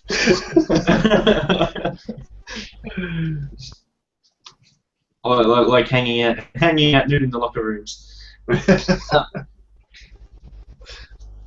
All right, cool. So how long does this drinking and merriment go for? 4 more hours. Yeah, probably till about Capo 12:30 or what. would actually kind of pre-plan and kind of try and leave a little bit earlier, because, well, gotta get He out wants to be a dick in the slightly morning. earlier. Hey, he's an old non-com, and he hasn't got to be one a long time, so he's... So as Capo gives him kind of the nose tap, and in his drunken state, Raize will be like, yeah, you go get our quarters ready for us. We'll be there soon. And sends him on ahead. So then, I think Korto's... Go ahead. I was gonna say, like hearing him be like quarters, I'm like, oh man, I want to get something from the quartermaster, and I just like Bundy, like to get something and come. At like midnight. Yeah, to get something and come back. I would kind of just halt, look at Raize and go, boss, we want... My expert medical opinion says he'll be fine. High explosives, drunk medic. Cool, I'm off. Night, boys. Now Korto's just randomly using his force powers. Yeah, so I was gonna say, like, as Korto's drinking, he's gonna start to, like, you know, lose his mental discipline a little bit, obviously, and his force powers are just gonna kind of lose his control of his force power. And all that really matters for him is that he's gonna start to receive information, that he's gonna get the emotions of the room, people in the room. So like he can't really control it when he's starting to get drunk. So he's just gonna start to feel the emotions of different people in the room. And if there's anything interesting that might catch his attention, you can let me know. If not, then he'll just say, all right. So you kind of amongst the merriment, you feel one tinge of what's the right word for it? One tinge of self-satisfaction would probably be the best way to say it. Sorry, what was that? You feel a tinge of self-satisfaction, like you feel someone who's very, very smug about themselves right now. In a kind of nasty way, or just like they're proud of something they did. Like they've just pulled off something that they probably shouldn't have been able to pull off. Something deceitful. Yeah. So you feel like just one pang of that, and all of a sudden you all feel an explosion rip through the ship and rumble right down the. You're gonna be drunk on a mission. The ship's under attack and we're all drunk. Well, shit. Before as that happens though, can I just do one more thing? Since I got the 2 pips, I want to dedicate the second pip to sensing the you said, like I it catches my attention, that one individual person. I kind of look around the room, focus on that person, and as I focus on them, the second pip is going to click in, and it's going to let me catch their thoughts. So do I at least know who it is? All right. So I'm going to say there's enough people in the bar kind of drinking, having a good time, that you're not sure who the individual is, but I'll let you get the thoughts. Okay. So I'll let you get the thoughts. The explosion's going to happen, but. So as just before the explosion rips through the ship, like you hear, like you kind of get the thought of like him thinking it should have gone off by now, and that's when the explosion rips through the ship and klaxons start blaring immediately, and it says, "All engineers to engine bay, to engine bay." Korto falls off his stool. As soon as the explosion happens, Raize immediately runs for the door, but he grabs Korto's cloak on the way. He's kind of the dragon hall. Korto's like, wait! I'm coming, and just runs unsteadily, What the hell was that? What the hell was that? We gotta gear up. And that's all he's thinking, like. Actually, I I think Rick would probably act quicker than all of you fucking drunk bastards. Yeah. But you're asleep though. Oh, You've been like, asleep for yeah. a couple hours already. What time is it? I thought we were still sitting in the bar. Yeah, it's like midnight now. Is it? It's been a couple hours. Oh, I'm Yeah, it's been a sleeping long then. time. Sorry, We're drunk now. Sorry. I thought I was still Rick, you looking are wistfully and poking me ice in me Corellian, but I was bad. Sorry. Alright. Stephen, have I gotten to the quarters yet, or am I still at the door of the cantina? If it's about midnight, what time were you expecting Capo to go to bed? We'll call it 11:30, maybe. Yeah, so you've been in bed, just kind of settled down, and we're just drifting off. Rick, you are thrown from you were like you were in a kind of really kind of seedy dive bar, surrounded by like Twi'lek women, and all of a sudden, like you're just thrown out of your bed, and onto the ground, next to it, by this explosion and the klaxons blaring in your ears. Okay, well, I'll run to the door, like open it and run out into the corridor, and look around for some. Of course, I'm butt naked, so I'm gonna look around for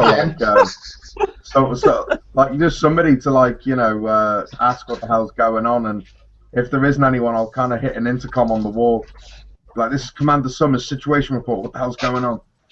All right, so you hear a voice fire back, a female voice fire back from the bridge, and she says, "Oh, we have a whole breach down at the engine bay." And she goes, "We're getting engineers to respond. You'll probably see them running past." I'm on my way, and like just like buck naked. And like, you hear as you go to run away, you hear, Rick, you cannot go out there naked. You will be exposed to the vacuum of space.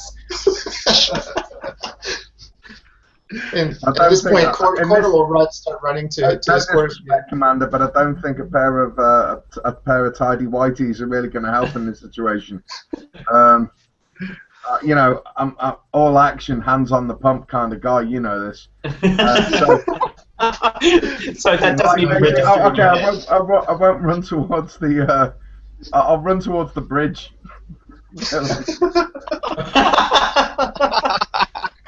If Korto passes you by, like, on his way to the quarters. Actually, in fairness, before I ran out into the corridor, I did pick up my sidearm. So like, he's got his little pistol. The pistol. And he's got one of them sleep masks that he's just like pulled up over his eyes. And he's now stood there with like his sleep mask on, his pistol, and his other pistol just hanging there, like, and he starts running towards the bridge. Helicoptering determinedly towards the bridge. Yeah, no time to ask. Chaos is ensuing. Gotta fix the situation.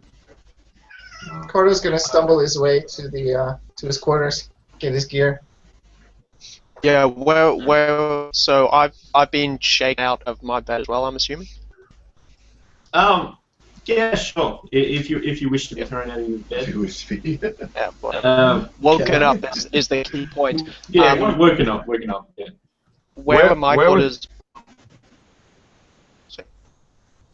Go for it, man. No, you go.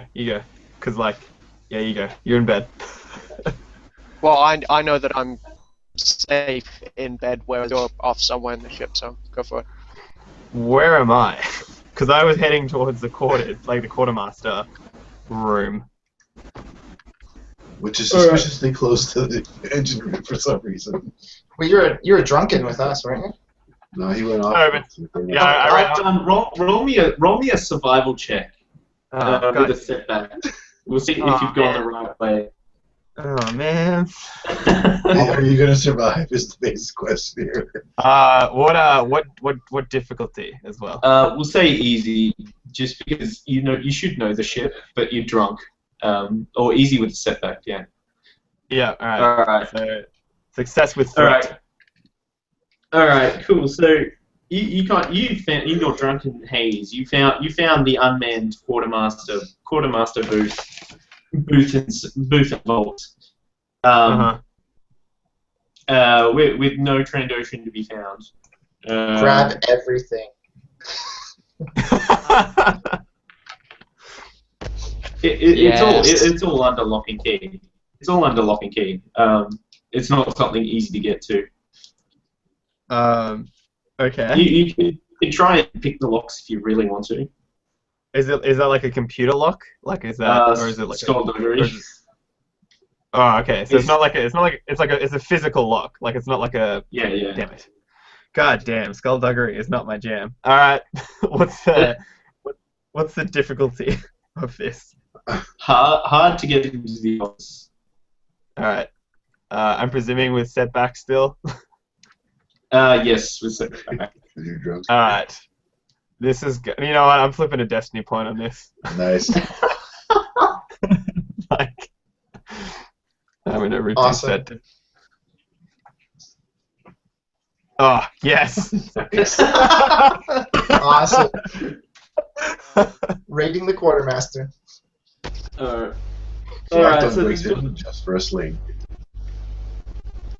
Alright, so you kind of the door to the quartermaster office just kind of swings open, and you're presented with the banker kind of lockboxes around behind the chair that's in there. At what point does the explosion happen? Is my next question. Right after you get everything. Not yet. Not yet. Okay. Not yet well is then, the important point here. yes, but then I would have no real reason to get anything other than what I came for at this point. So at this juncture, I go and grab a hollow messenger, which is like. So that's the thing where it's like you can have like the holographic like communiques, like the handheld device. So Nothing for your buddies? Come on. Didn't you want a weapon sling? I did, but then like now I'm drunk and you know, So you just saw the hollow messenger. Oh, that's cool. I want one. Now he wants to call his old ex-girlfriend with the hollow.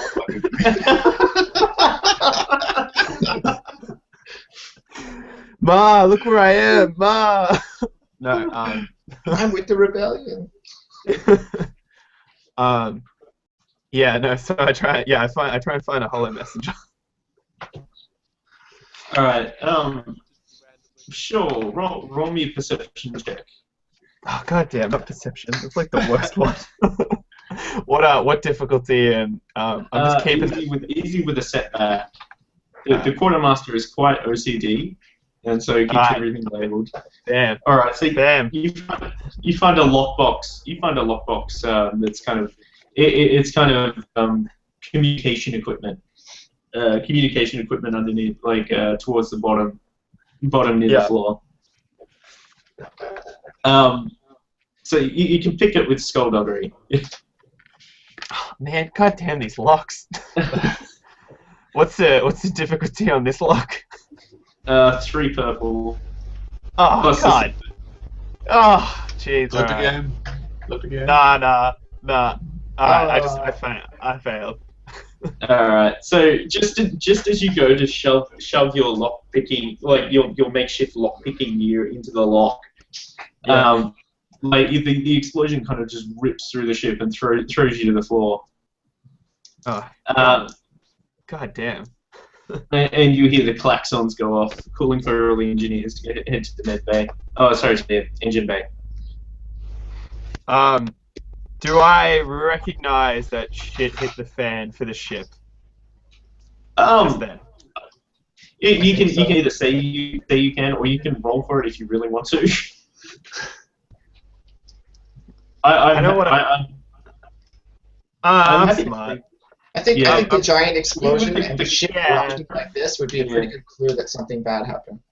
Yeah. Also, when you took a shot, you had successes, so you're not colossally habit, I guess. That's true. Alright, so I'm gonna be like, so it's gonna be like, like new plan, crash survival kit, and a backpack. Where is that? Maybe a spacesuit. I mean, yeah, well, spacesuits are a part of survival gear. They're there, man. All right. So cool. So at this point, you hear footsteps coming up the corridor, in a rushed pace. As you see a couple of kind of gruntish looking guys with the earmuffs on over the top of their ears, and another one carrying like a spacesuit underneath his arm, kind of tear past. Shit. That's the exact reaction I have. Caught red-handed. Your hands in the cookie No, jar. they're running past. That's fine. Yeah, like I'm gonna try and grab a backpack and put a crash survival kit, because if shit goes tits up, we're probably gonna end up somewhere terrible. Likely.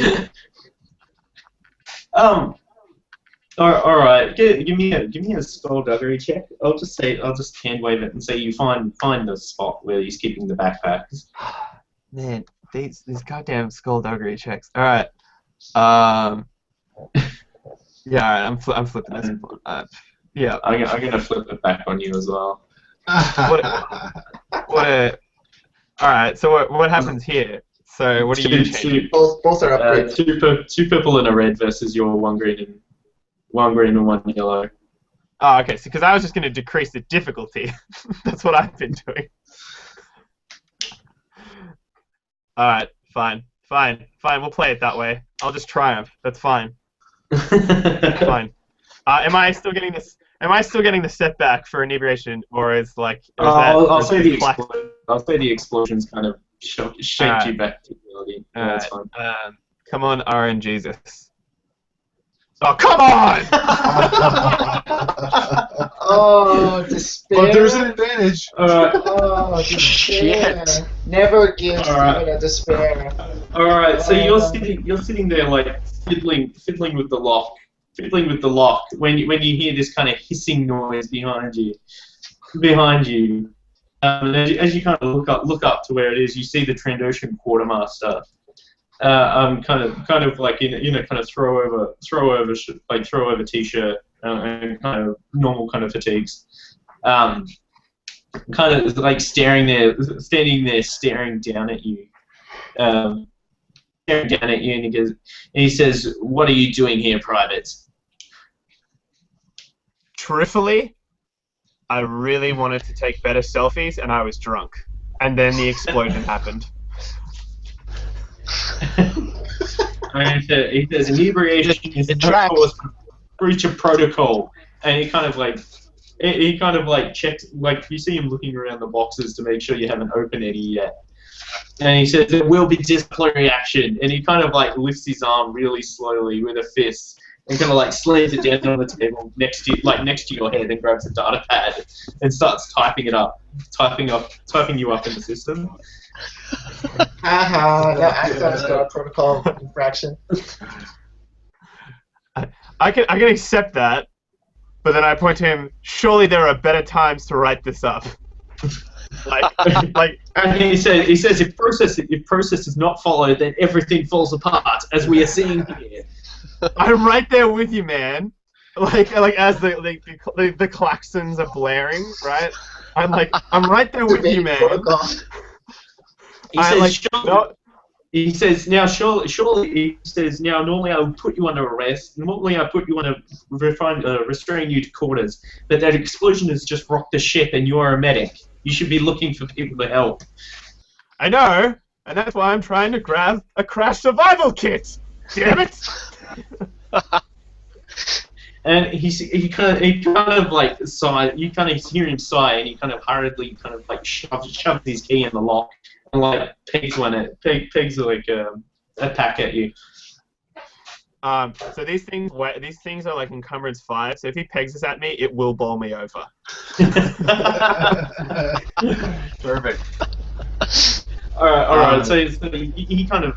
Alright. So he doesn't like peg it at you, but he kind of like he's a lot burlier than you are. So he kind of like picks it up and like tosses, like kind of lightly tosses it to you. Yeah, I catch it and I like fall down. And then I'm just gonna be like underneath it, like I'm gonna need a backpack as well. And he kind of rolls his eyes and like opens up another lockbox and like passes you a backpack. All right. I strap up. I put the survival kit in the thing, and then I ask like where people need medical treatment. He says, head to the engine bay, and if there's no one there, head back towards the med bay. They've probably already been taken out, if that's the case.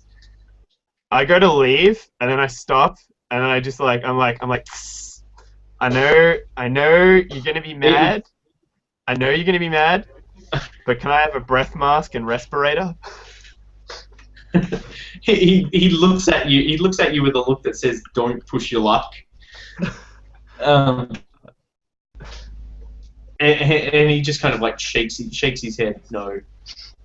See, like I'm gonna just be like, aren't we like? And I just like, you know what? Fine, I'll just hold my breath. It's okay. I'm sure the engineers will have it covered by now. And I head to engineering. All right. Cool. So Korto would have gone back to his quarters too, and he would have geared up, grabbed his weapons and stuff, and he would also hit the wall console, and he'd try to get a situation report, and he'd ask if there's been any if we've been breached, or if there's any boarding, or if it's just an isolated explosion.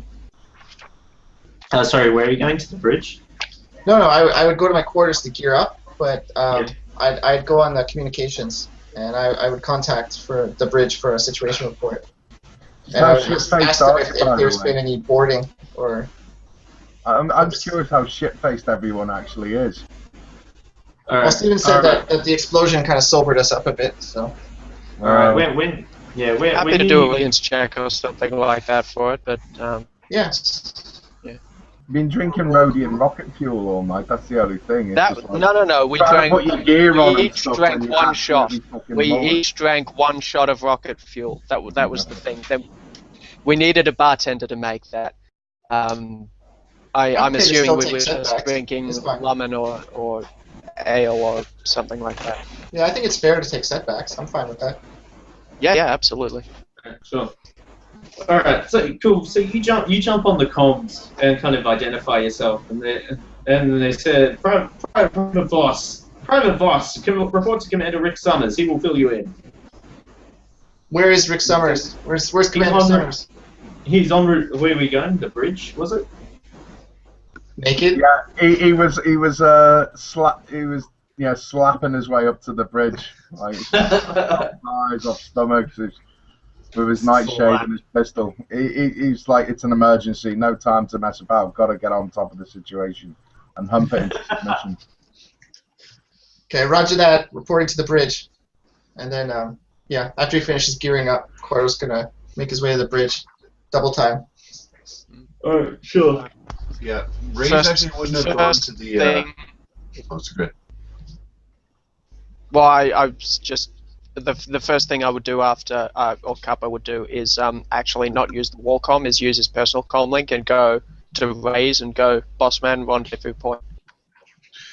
I'd say, looks like everybody's moving towards engineering. I gotta go find Akdan. I'm a little bit worried about our wayward medic at the moment. Okay, rendezvous armory then? Roger that.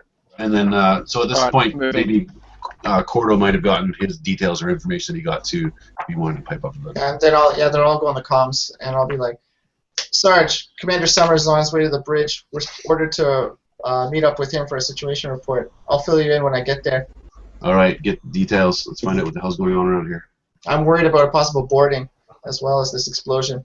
Could just be a distraction for some other scheme, some other plan, some other trouble. So as I'm running down the hallway, I'd be like, what have you heard? I haven't heard anything, just a feeling I had right before the explosion. I don't know what's going on yet. We could have a traitor on the ship. I don't know what the end game is here, but I don't think it's just the explosion. So Raize would be kind of silent boss for a man, do you want me to... Yeah, back up the kid. You sure don't want me to prep the ship for evac? I'm meeting up with Rick, so at the bridge, so I think it's okay if you want to do that. All right, I think that's a good plan. Capo, get us ready to get the hell out of here if we have to. I'm gonna get our medic. Probably he's gonna be running right towards the shit, as we know he likes to do. And I'll kind of give a bit of a sigh and be like, Korto, you find out what's going on in the bigger scheme. If we got a rendezvous point, if we have to evac, get us all the details you can from the higher ups. Will do, Sarge. Roger. And I'll continue my way to the bridge. I will I continue would my head hunt for the towards drunken the medic. ship and grab it. Towards the where? Where's Capo heading? I'm heading towards where our freighter is, and I'm prepping it for an emergency launch if necessary. Alright, so you notice that the flight deck is like cleared of technicians and engineers.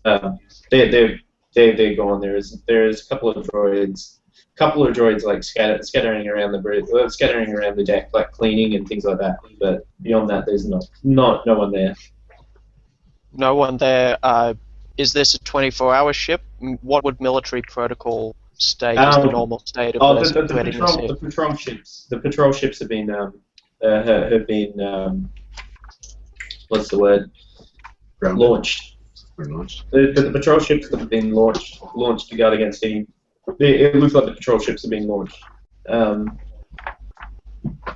Right. Okay. Then I will just assume this is okay and start prepping the ship so that it's ready to leave if necessary, if we need to evac.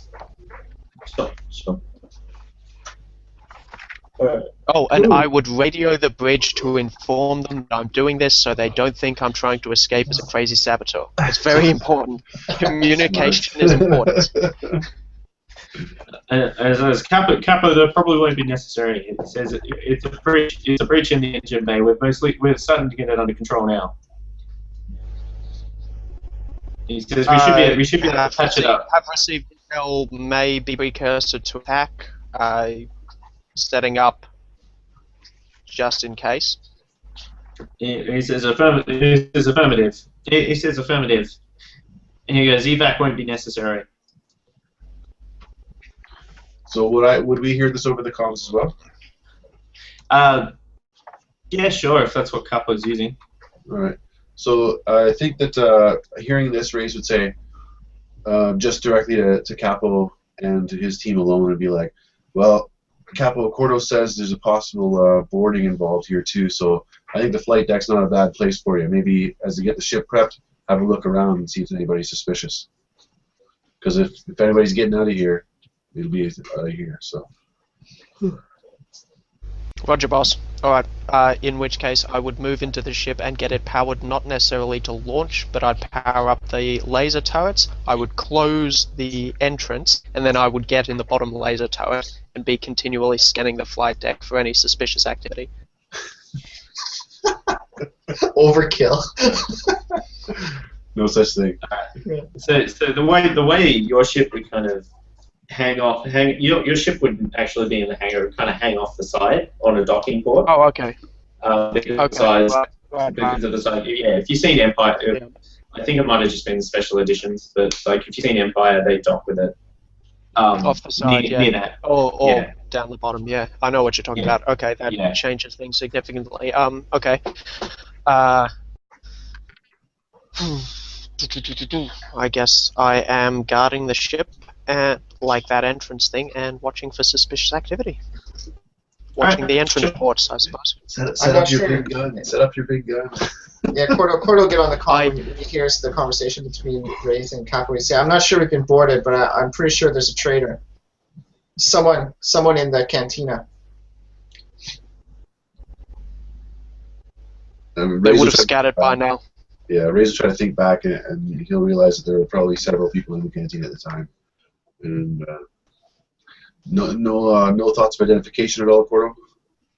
No, all I know is it was someone in the cantina who was the saboteur. So if we have time later, we can try to go back through the records and find out who was there. If we can go through the security feeds and stuff like that. But first, we got to figure out what their plan was here, what their intention was. All right, quick out of character for Rick. Do you know about Korto's force powers? I can't remember if you're. I'm not sure, to be honest. I just know he was like some sort of scout. I don't know if it's been mentioned. Yeah, I can't remember if you've used the power specifically in Rick's presence or not. Do you know, Dev? No, I was pretty vague about it when we first met Rick because we Yeah, didn't he know him was, very well. he was on the DQ, or the download, sorry, so. Yeah. All right, Korto, make sure you let the people in the bridge know what you know, as much as you can. You know, I kind of leave it like a little bit blank. Korto will pause for a second and say, "All the people on the bridge." Well, specifically Rick and Commander Sommers. I think we can trust that. Yeah, we'll do. I'll fill him in. All right, where the hell is this medic? Akdan, where's your comms? Yeah, where am I? What have I been doing? Because like last we heard of me, I was heading to engineering. So what have I stumbled into? Do you hear the conversation on the comms, Akdan? I'm gonna say it's gonna depend on what our lovely GM tells me is going on, because I might just literally just kind of be in the, not so much in the zone, but like have other things going on at first. So I'll see. Alright. You're kind of weighed down by this crash survival kit.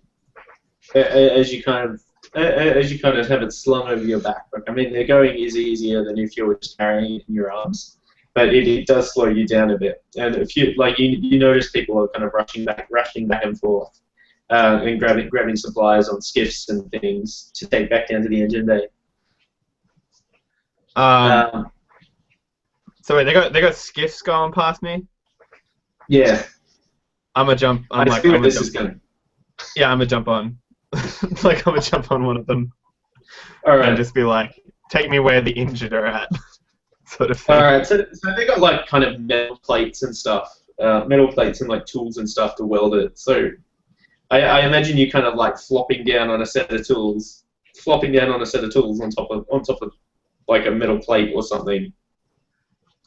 And the engineers kind of like bounces in the air, and the engineers kind of like look at each other and just kind of keep running towards the team, and then they say, "What the hell are you doing?"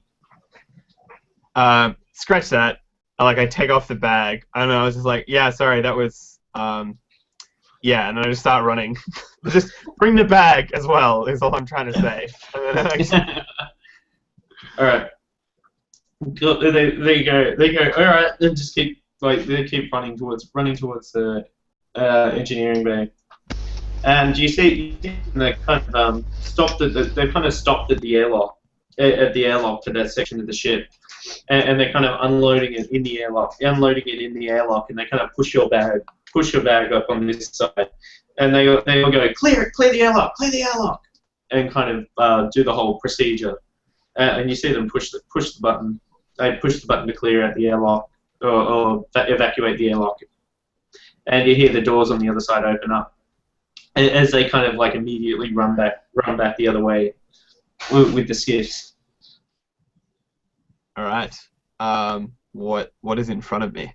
It's like a large airtight door. Behind you, you can hear people coming up the rear. Coming up the rear with more skiffs and supplies. Well, I guess I'm just going to go forward and see if I can see anyone that needs attention medically. All right.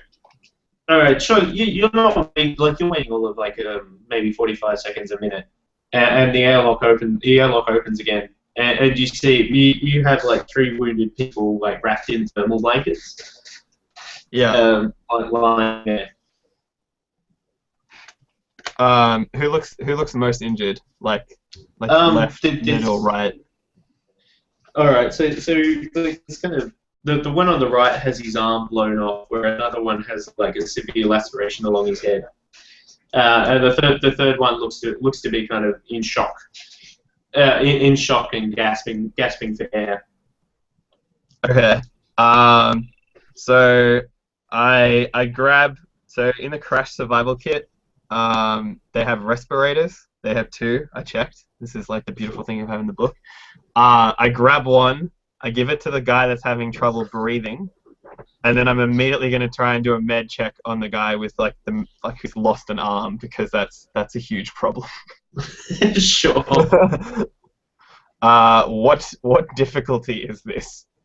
Probably. What level crit is that? Hold up, I got the game screen up here somewhere. Crit. Where are the crits? It's on the comment. Alright. Maimed. That is a hard check for that one. Is that 3? That's 3, isn't it? Yeah, that's a 3. Yeah. Alright, and then I have a black because I'm still slightly inebriated. Alright, here we go. Oh man, come on. A lot of advantage. It turns out he's not a Trandoshan, and so he isn't going to throw this back. But you, I don't know, what do you want with the advantage? The advantage is he's the race that has the 4 arms, so he's still got 3 of them.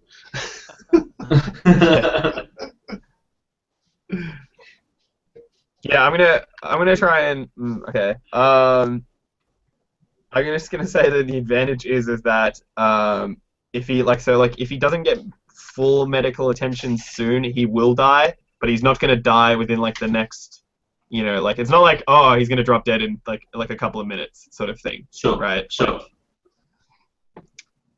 And then I'm gonna try and do it. And as you attend to that, you see two of the kind of engineering grunts dump plates and then drag the bodies over the other side of the airlock. As you're treating him.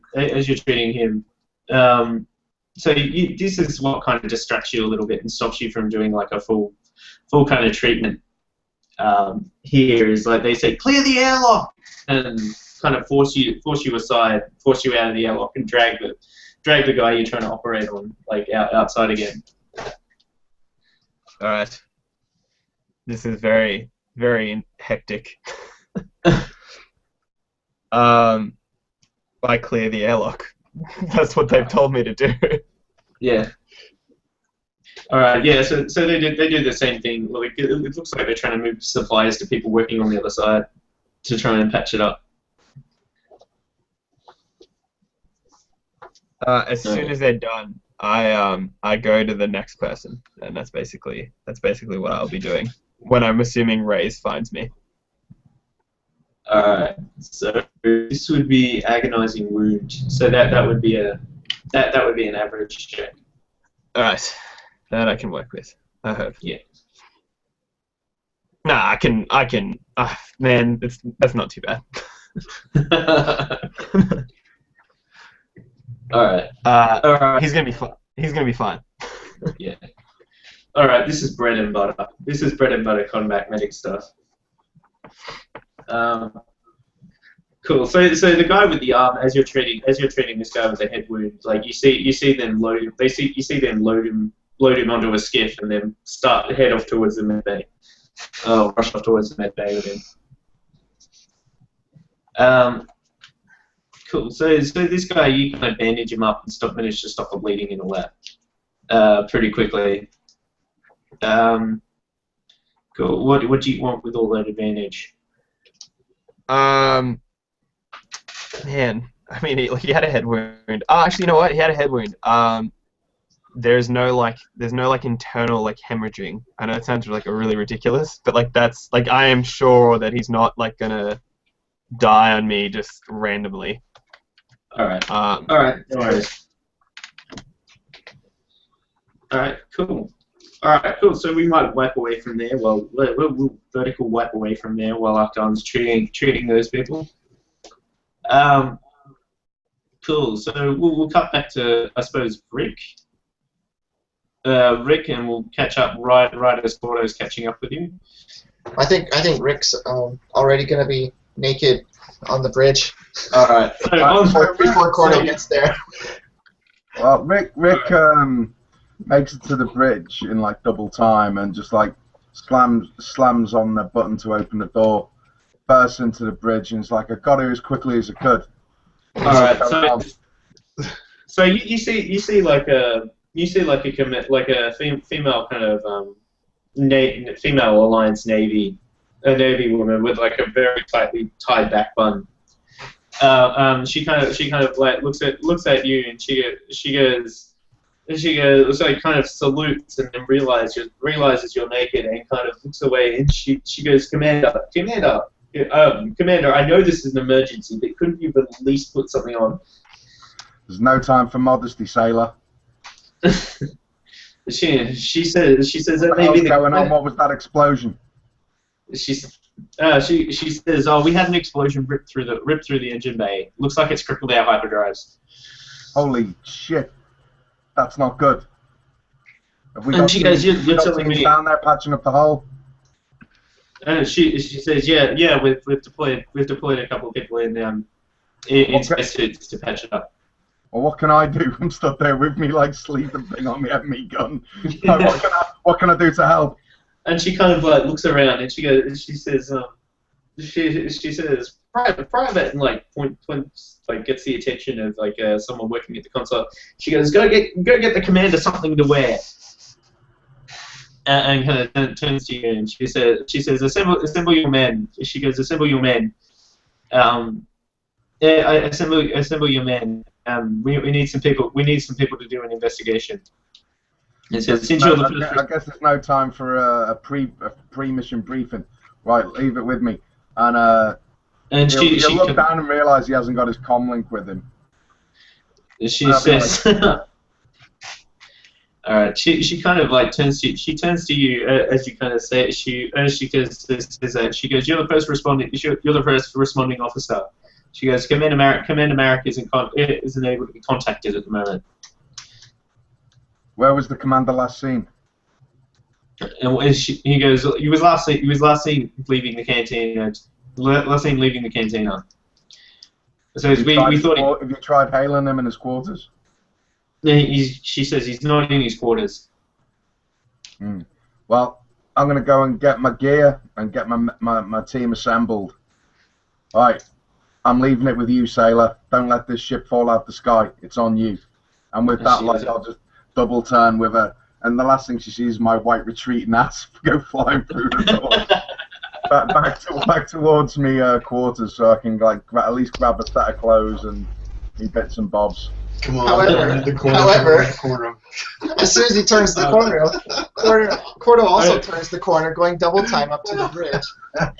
Korto just like bumps into me. Yeah, just stop in his tracks and be like, come in, geez, not again. What are you doing? What's the matter, soldier? Secure that shit. We need everybody on point. I think you gotta secure your shit, Commander.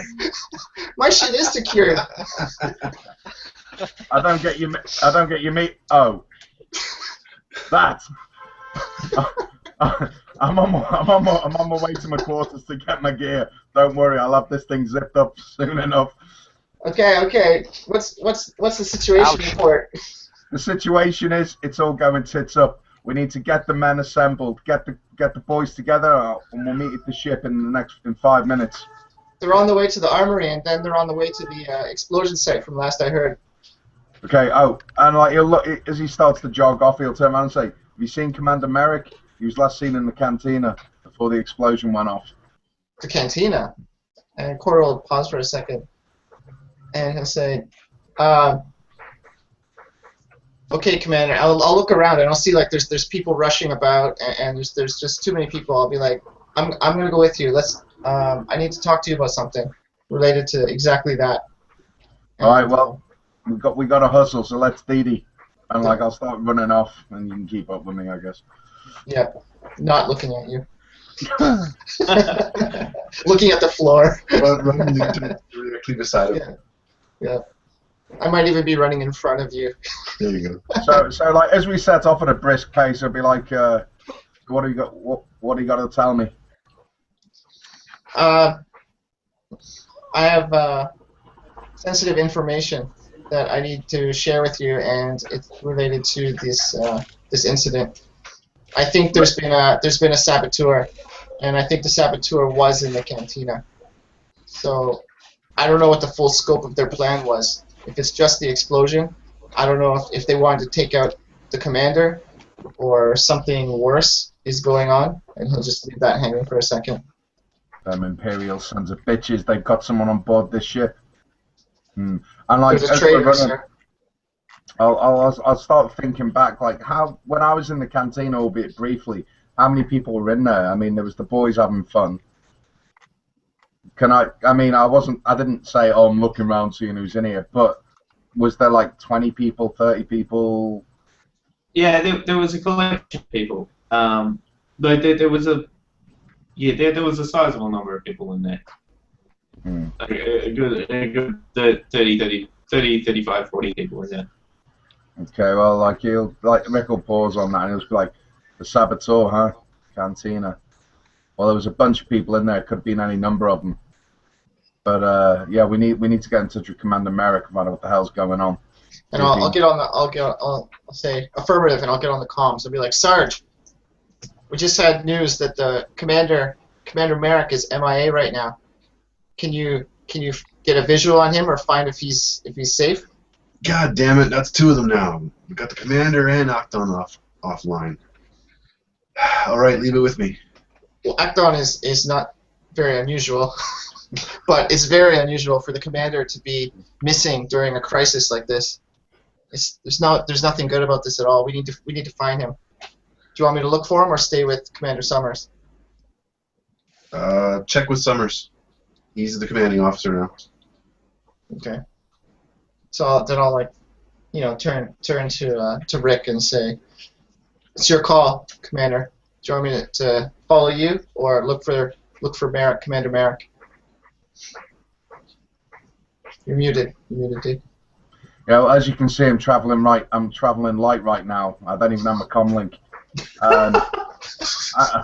I need you to assemble the guys. And the best thing to do is we'll meet at the ship, and once we're all together, we'll come up, we'll formulate a plan of action. But it's imperative. This is Merrick's ship. We need to find him. But yeah, get the most important thing is get the team together while I get my gear. Roger that. I'll rendezvous with you at the ship after I find Commander Merrick. Roger that, soldier. I'll split off, and then as I split off, I'll go back on the comms and I'll say.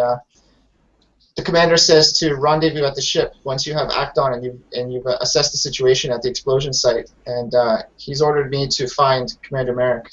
I'll go on the search now for him. All right, keep comms open. Akdan and I'll keep an eye on. By the time I reach Akdan, then we'll keep an eye out for Merrick too. We'll rendezvous. If anybody hears anything, let us know.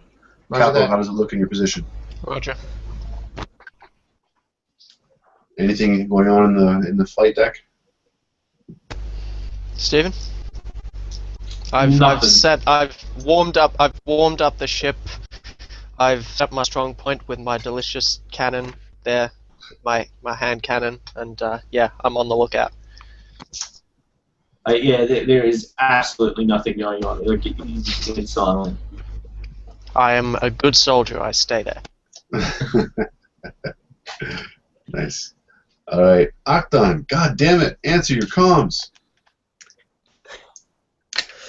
So at this point, I'm going to say, like, most of the people that are around me are stabilized enough that I'm going to be like, you know, like apologize and just be like, a little bit busy down here, and sort of relay like where I am and what I have been doing, sort of thing. All right. And then at which point, Raize will listen to his explanation and be like, all right, well, number one is you're okay. Are you at a point where you can get away from there, or do you need to maintain your position there? We have orders from Merrick to rendezvous. All right. Well, I'm gonna say like, well, Stephen. So like, I think are most people here good? Because then, like, if they are, I'll probably move on and try and link up with the team. Yeah, there are people like rushing anyone that you haven't been able to get to, like quick enough. They're rushing off to medbay. All right. Then yeah. Seeing like that everyone's like stabilized. Yeah. I'll let Sarge. I'll let you know that. Yeah, I can bail. All right. I want you to take corridor 17. Meet up with me. Between my position and your position, we should meet just outside the briefing room that we went in the first time we were here. So meet me there, and then we're gonna go and rendezvous with Korto and Capo, and hopefully we can see Merrick along the way. If you see Merrick, call it in immediately. Alright. You know, the $1,000,000 question, do I see Merrick on anywhere while I'm running around? Cool. So you're just heading towards the briefing room. Yeah? Yes. That's where he's told me to meet up with him. Sure. So you see Merrick kind of he seems to be coming from the direction of the med bay and heading towards the bridge, and he doesn't really pay you much notice as you kind of he's kind of rushing off towards the bridge while you're going the other way towards the briefing room. Well, like if I see Merrick, I'm obviously gonna stop and then say like radio in like I found Merrick. He's heading towards the bridge. What do you want me to do? And obviously I'm gonna. Yeah. Make contact and have him use one of the wall comms as quickly as possible. Let him know that we're meeting with Rick Sommers, Commander Sommers, and whether he wants to attend that meeting or return to the bridge. Alright, well yeah, I'm gonna speak to Merrick. And I'll rendezvous with your position, Akdan. Yeah. Alright, as soon as you touch him, he kind of like jumps around and looks at you, and you realise he's quite disheveled, like his clothes are all out of place. As he does that, he goes, "Yes, Private." He says, "Private, make it quick." I'm gonna ask him if he's all right, and that people are looking for him, and like what's going on, sort of thing. He says, "I'm fine." He says, "I'm fine. I'm on my way up to the bridge now." Does he seem fine? Like really? Yeah, like he seems fine, just kind of on edge. Okay. Then yeah, I'm just gonna tell him that like Bridge has been looking for him, and that to relay into Commander Sommers as soon as possible. He says, "I'll report to the bridge first and be immediate contact." Alright. Success. Alright, cool. And he says, if that's all, then he kind of turns to leave.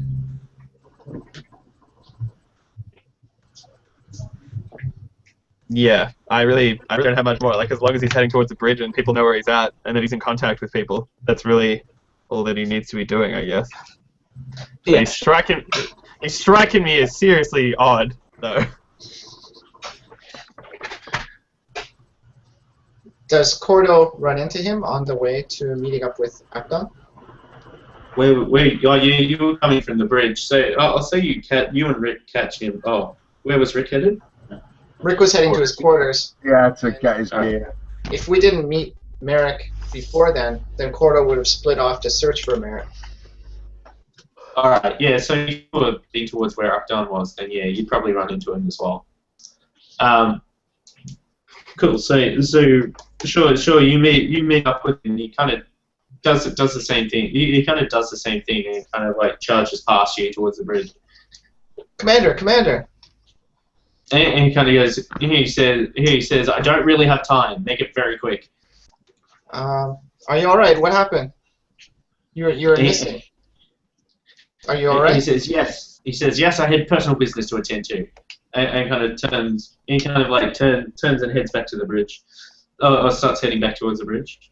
And Korto will pause for a second, and he reaches out with the force at Commander Merrick's direction, and all he feels is the shroud of the dark side, and that makes him pause for a minute, but he doesn't know what to do, and Commander Merrick takes off, but he's going to file that information away, and he's going to hurry to meet up with the others. Sure. Alright, sure. Do you want to skip ahead to where you will rendezvous? Yeah, that makes sense. Mm-hmm. Alright, cool. Actually, it's 12 o'clock now. Does that mean Alan has to bail soon? Or? No, it's cool. Like, I can stay a bit longer, but are we near to wrapping it up, or?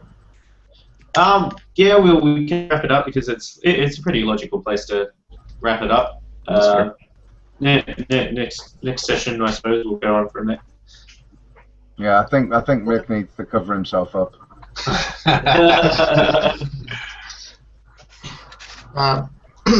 So we have met up now? Yeah, you'll start the next session. Okay. Cool. Cool. Awesome. So the cliffhanger is the Shroud of the Dark Side over Commander Merrick. Dun, dun, dun, dun. So hang on. I just need to, like, Akdan just needs to clarify something. Commander Sommers was naked this entire time. Yes. For the entire episode. The entire game. That is fantastic. Oh no, in the cantina. He had clothes on in the cantina. There's the Yeah, I locker would've room been he was dressed for the naked, cantina. and the bridge he was naked. Just the cantina he had clothes on. Yeah. Well, basically, when there's a hole blown in the side of your ship, you haven't got time to, mop for modesty and to get dressed. It's like all hands on deck. You know what the hell's going on. Especially in a commanding position. Grab your blaster pistol, get up there and get a situation report.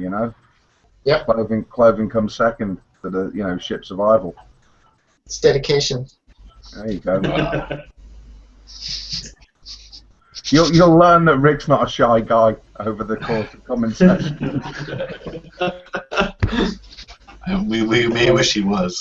The show of the Star Wars world. Nice. Alright, so I'll end the broadcast, and thank you everyone for watching, and Yeah, thank you, awesome as thank always. you players, Thank you. and thank you Steven for GMing. Thanks, Steven. It's a fun game, Yeah, thanks guys. and yeah, we'll see everybody next time for Irnaj Assault. Alright, cheers guys. Ciao.